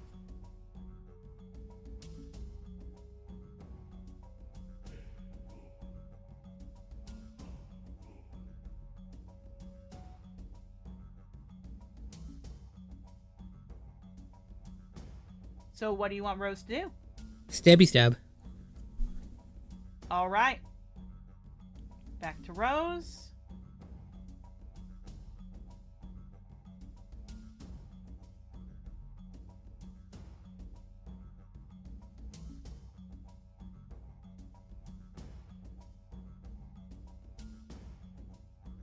Okay, that is a hit.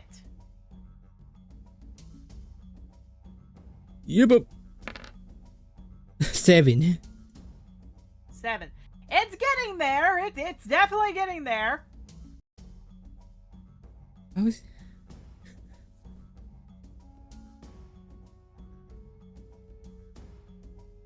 He's taken Only this a many little- hits because he's resistant to everybody else's attacks. Yeah. The thing is not necessarily. See, Rose has a +1 weapon. So that overpasses it.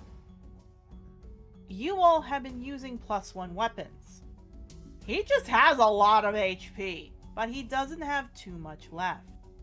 Specifically with the counter and everything. So, he's going to try one of his attacks.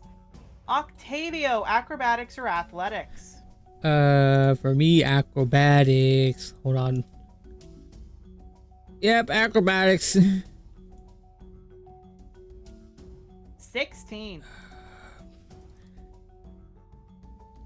Come on, little boy. Ah, nope. No. So, he grapples you, specifically in his arm, and then he is going to go to Rose. Same thing in one of the other arms. Grabs Octavio, just does a squeaky toy. Indeed. Yeah, so he doesn't grab her. So he just grabs you. Unfortunately, he has no more attack, but Octavio, his claws are trying to get at your throat. He is actively trying to choke you. Craig, come on. Yeah. At which point, you actually see Snowcap on the other side because she is here, Yarrow. She is trying to wave you to get her in there. So she is telling you, knock him out immediately. Yara's gonna nod. Octavio, you'll have to get out of the grapple, but you've at least got something there. Let me get a strength save. Or strength check. Going to have to be in athletics. It's just Or acrobatics. Or acrobatics, yeah. Okay, acrobatics I could somewhat do. 18? Okay, you're out. Ugh. But that uses up my action. It does. You are out, though. Yarrow! I'm assuming you don't want to burn any bonus action. No. We need to save the Bardics at least. Yes, you do. Yarrow. Okay, there we go. That'll do it. Yarrow, roll the last damage. How do you want to do this? He's just, as he gets that, he's just gonna see that one last time.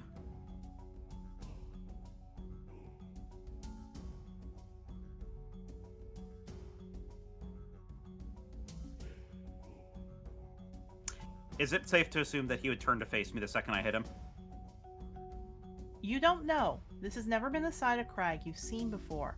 But No, it I mean seems for like... the flavor for how I'm doing it. Sure, you can say he turns to you. Okay, he's gonna take that sword while he's distracted. He's gonna slash across his back. And then the moment he turns around, he's gonna grab him by the chest and lean up to kiss him. Oh. Here's a funny thing.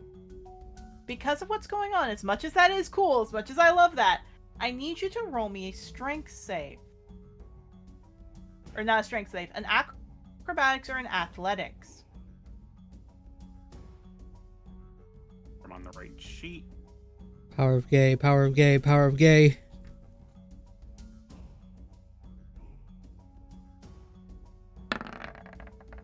Power of gay! You do. You manage to kiss him, and you'd think that would knock him out, Yarrow. But it doesn't. You'd think that would get him out of his rage. All he does is, as soon as you do that, he tries to bite you. And the referees are blowing, Team Undergrowth loses! Crag still lifts up a claw. At which point, Snowcap is running, and they're starting to look confused because Crag's not trying to get off, like trying to let you go. He's actively trying to bite you. That's when Snowcap comes running over, rips off a large section of her wool, because she is sheep, and almost chloroforms the mother effer by covering his face, which he scrambles and then falls down.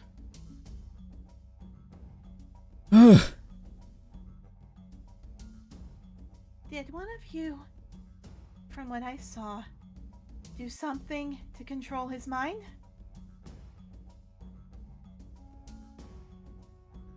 Oh, he has trauma with that, doesn't he? He's in a fight ring. What do you think? And she just pets his head. It's okay, Craggy. I got him. And she kind of like stumbles to pick him up. It's okay. Just next time, don't do that to him, okay? Yeah, of course. Let me Yeah. help you. No, that. She kind of blushes. He'll not want anyone around here. It's okay. Rose puts down her ears. So don't be. Look, She kind of looks. The referees are telling people to leave. Just come with us, okay? And she's taking Crag back. Cedar and Messiah are there, and they're kind of worried. Thomas comes running up and checking him. Do you all follow? Yeah. Yeah. Yeah. They tie not a muzzle, but almost a gag around his muzzle so that he can breathe in the, basically the fluff. Thomas whistles. Whoa, if this was not a tournament, I beat your friend up just looking at Rose. Like, guess she didn't know, but he's just petting Crag. Masai puts her head down to him. Cedar looks over. Yeah, sorry. Crag's the only one of us that weren't from, like, a home. It's his story to tell, but he's been in the underground fight pits, and, that's how they got him to fight. He does not like getting controlled like that. No, that's more than fair. Yeah. Yeah, But you guys were amazing. Cedar just smiles. Well done. so are you all. Yeah. Nah, we lost the first round. But that's okay. Well, Looks like we're not the... if you lose to a great team, then it's not your fault if you lose that early. Oh! He kind of gives you like a little smirk. Is someone getting confident?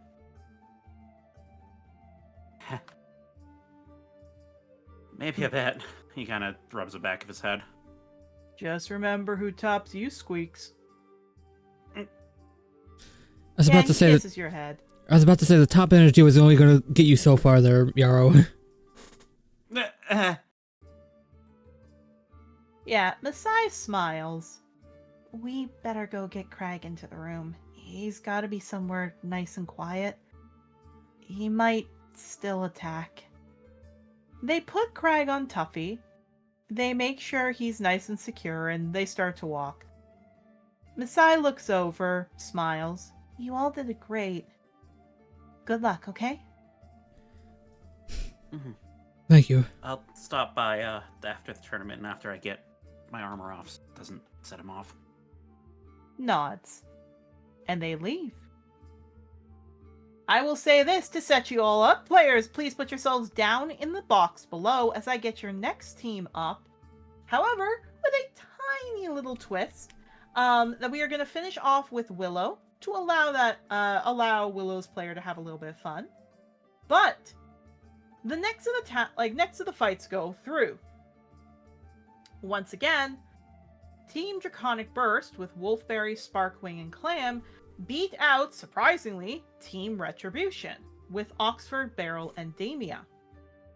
However, you guys then get the call of basically just from the school that brought you a whole bunch of trouble comes a bunch of students with it too. It's Team Wildstar and Rising Spark. You all go up. Please put your health bars back to normal. Yep. And remember to not refresh your character sheets, so what is stuck there is stuck there.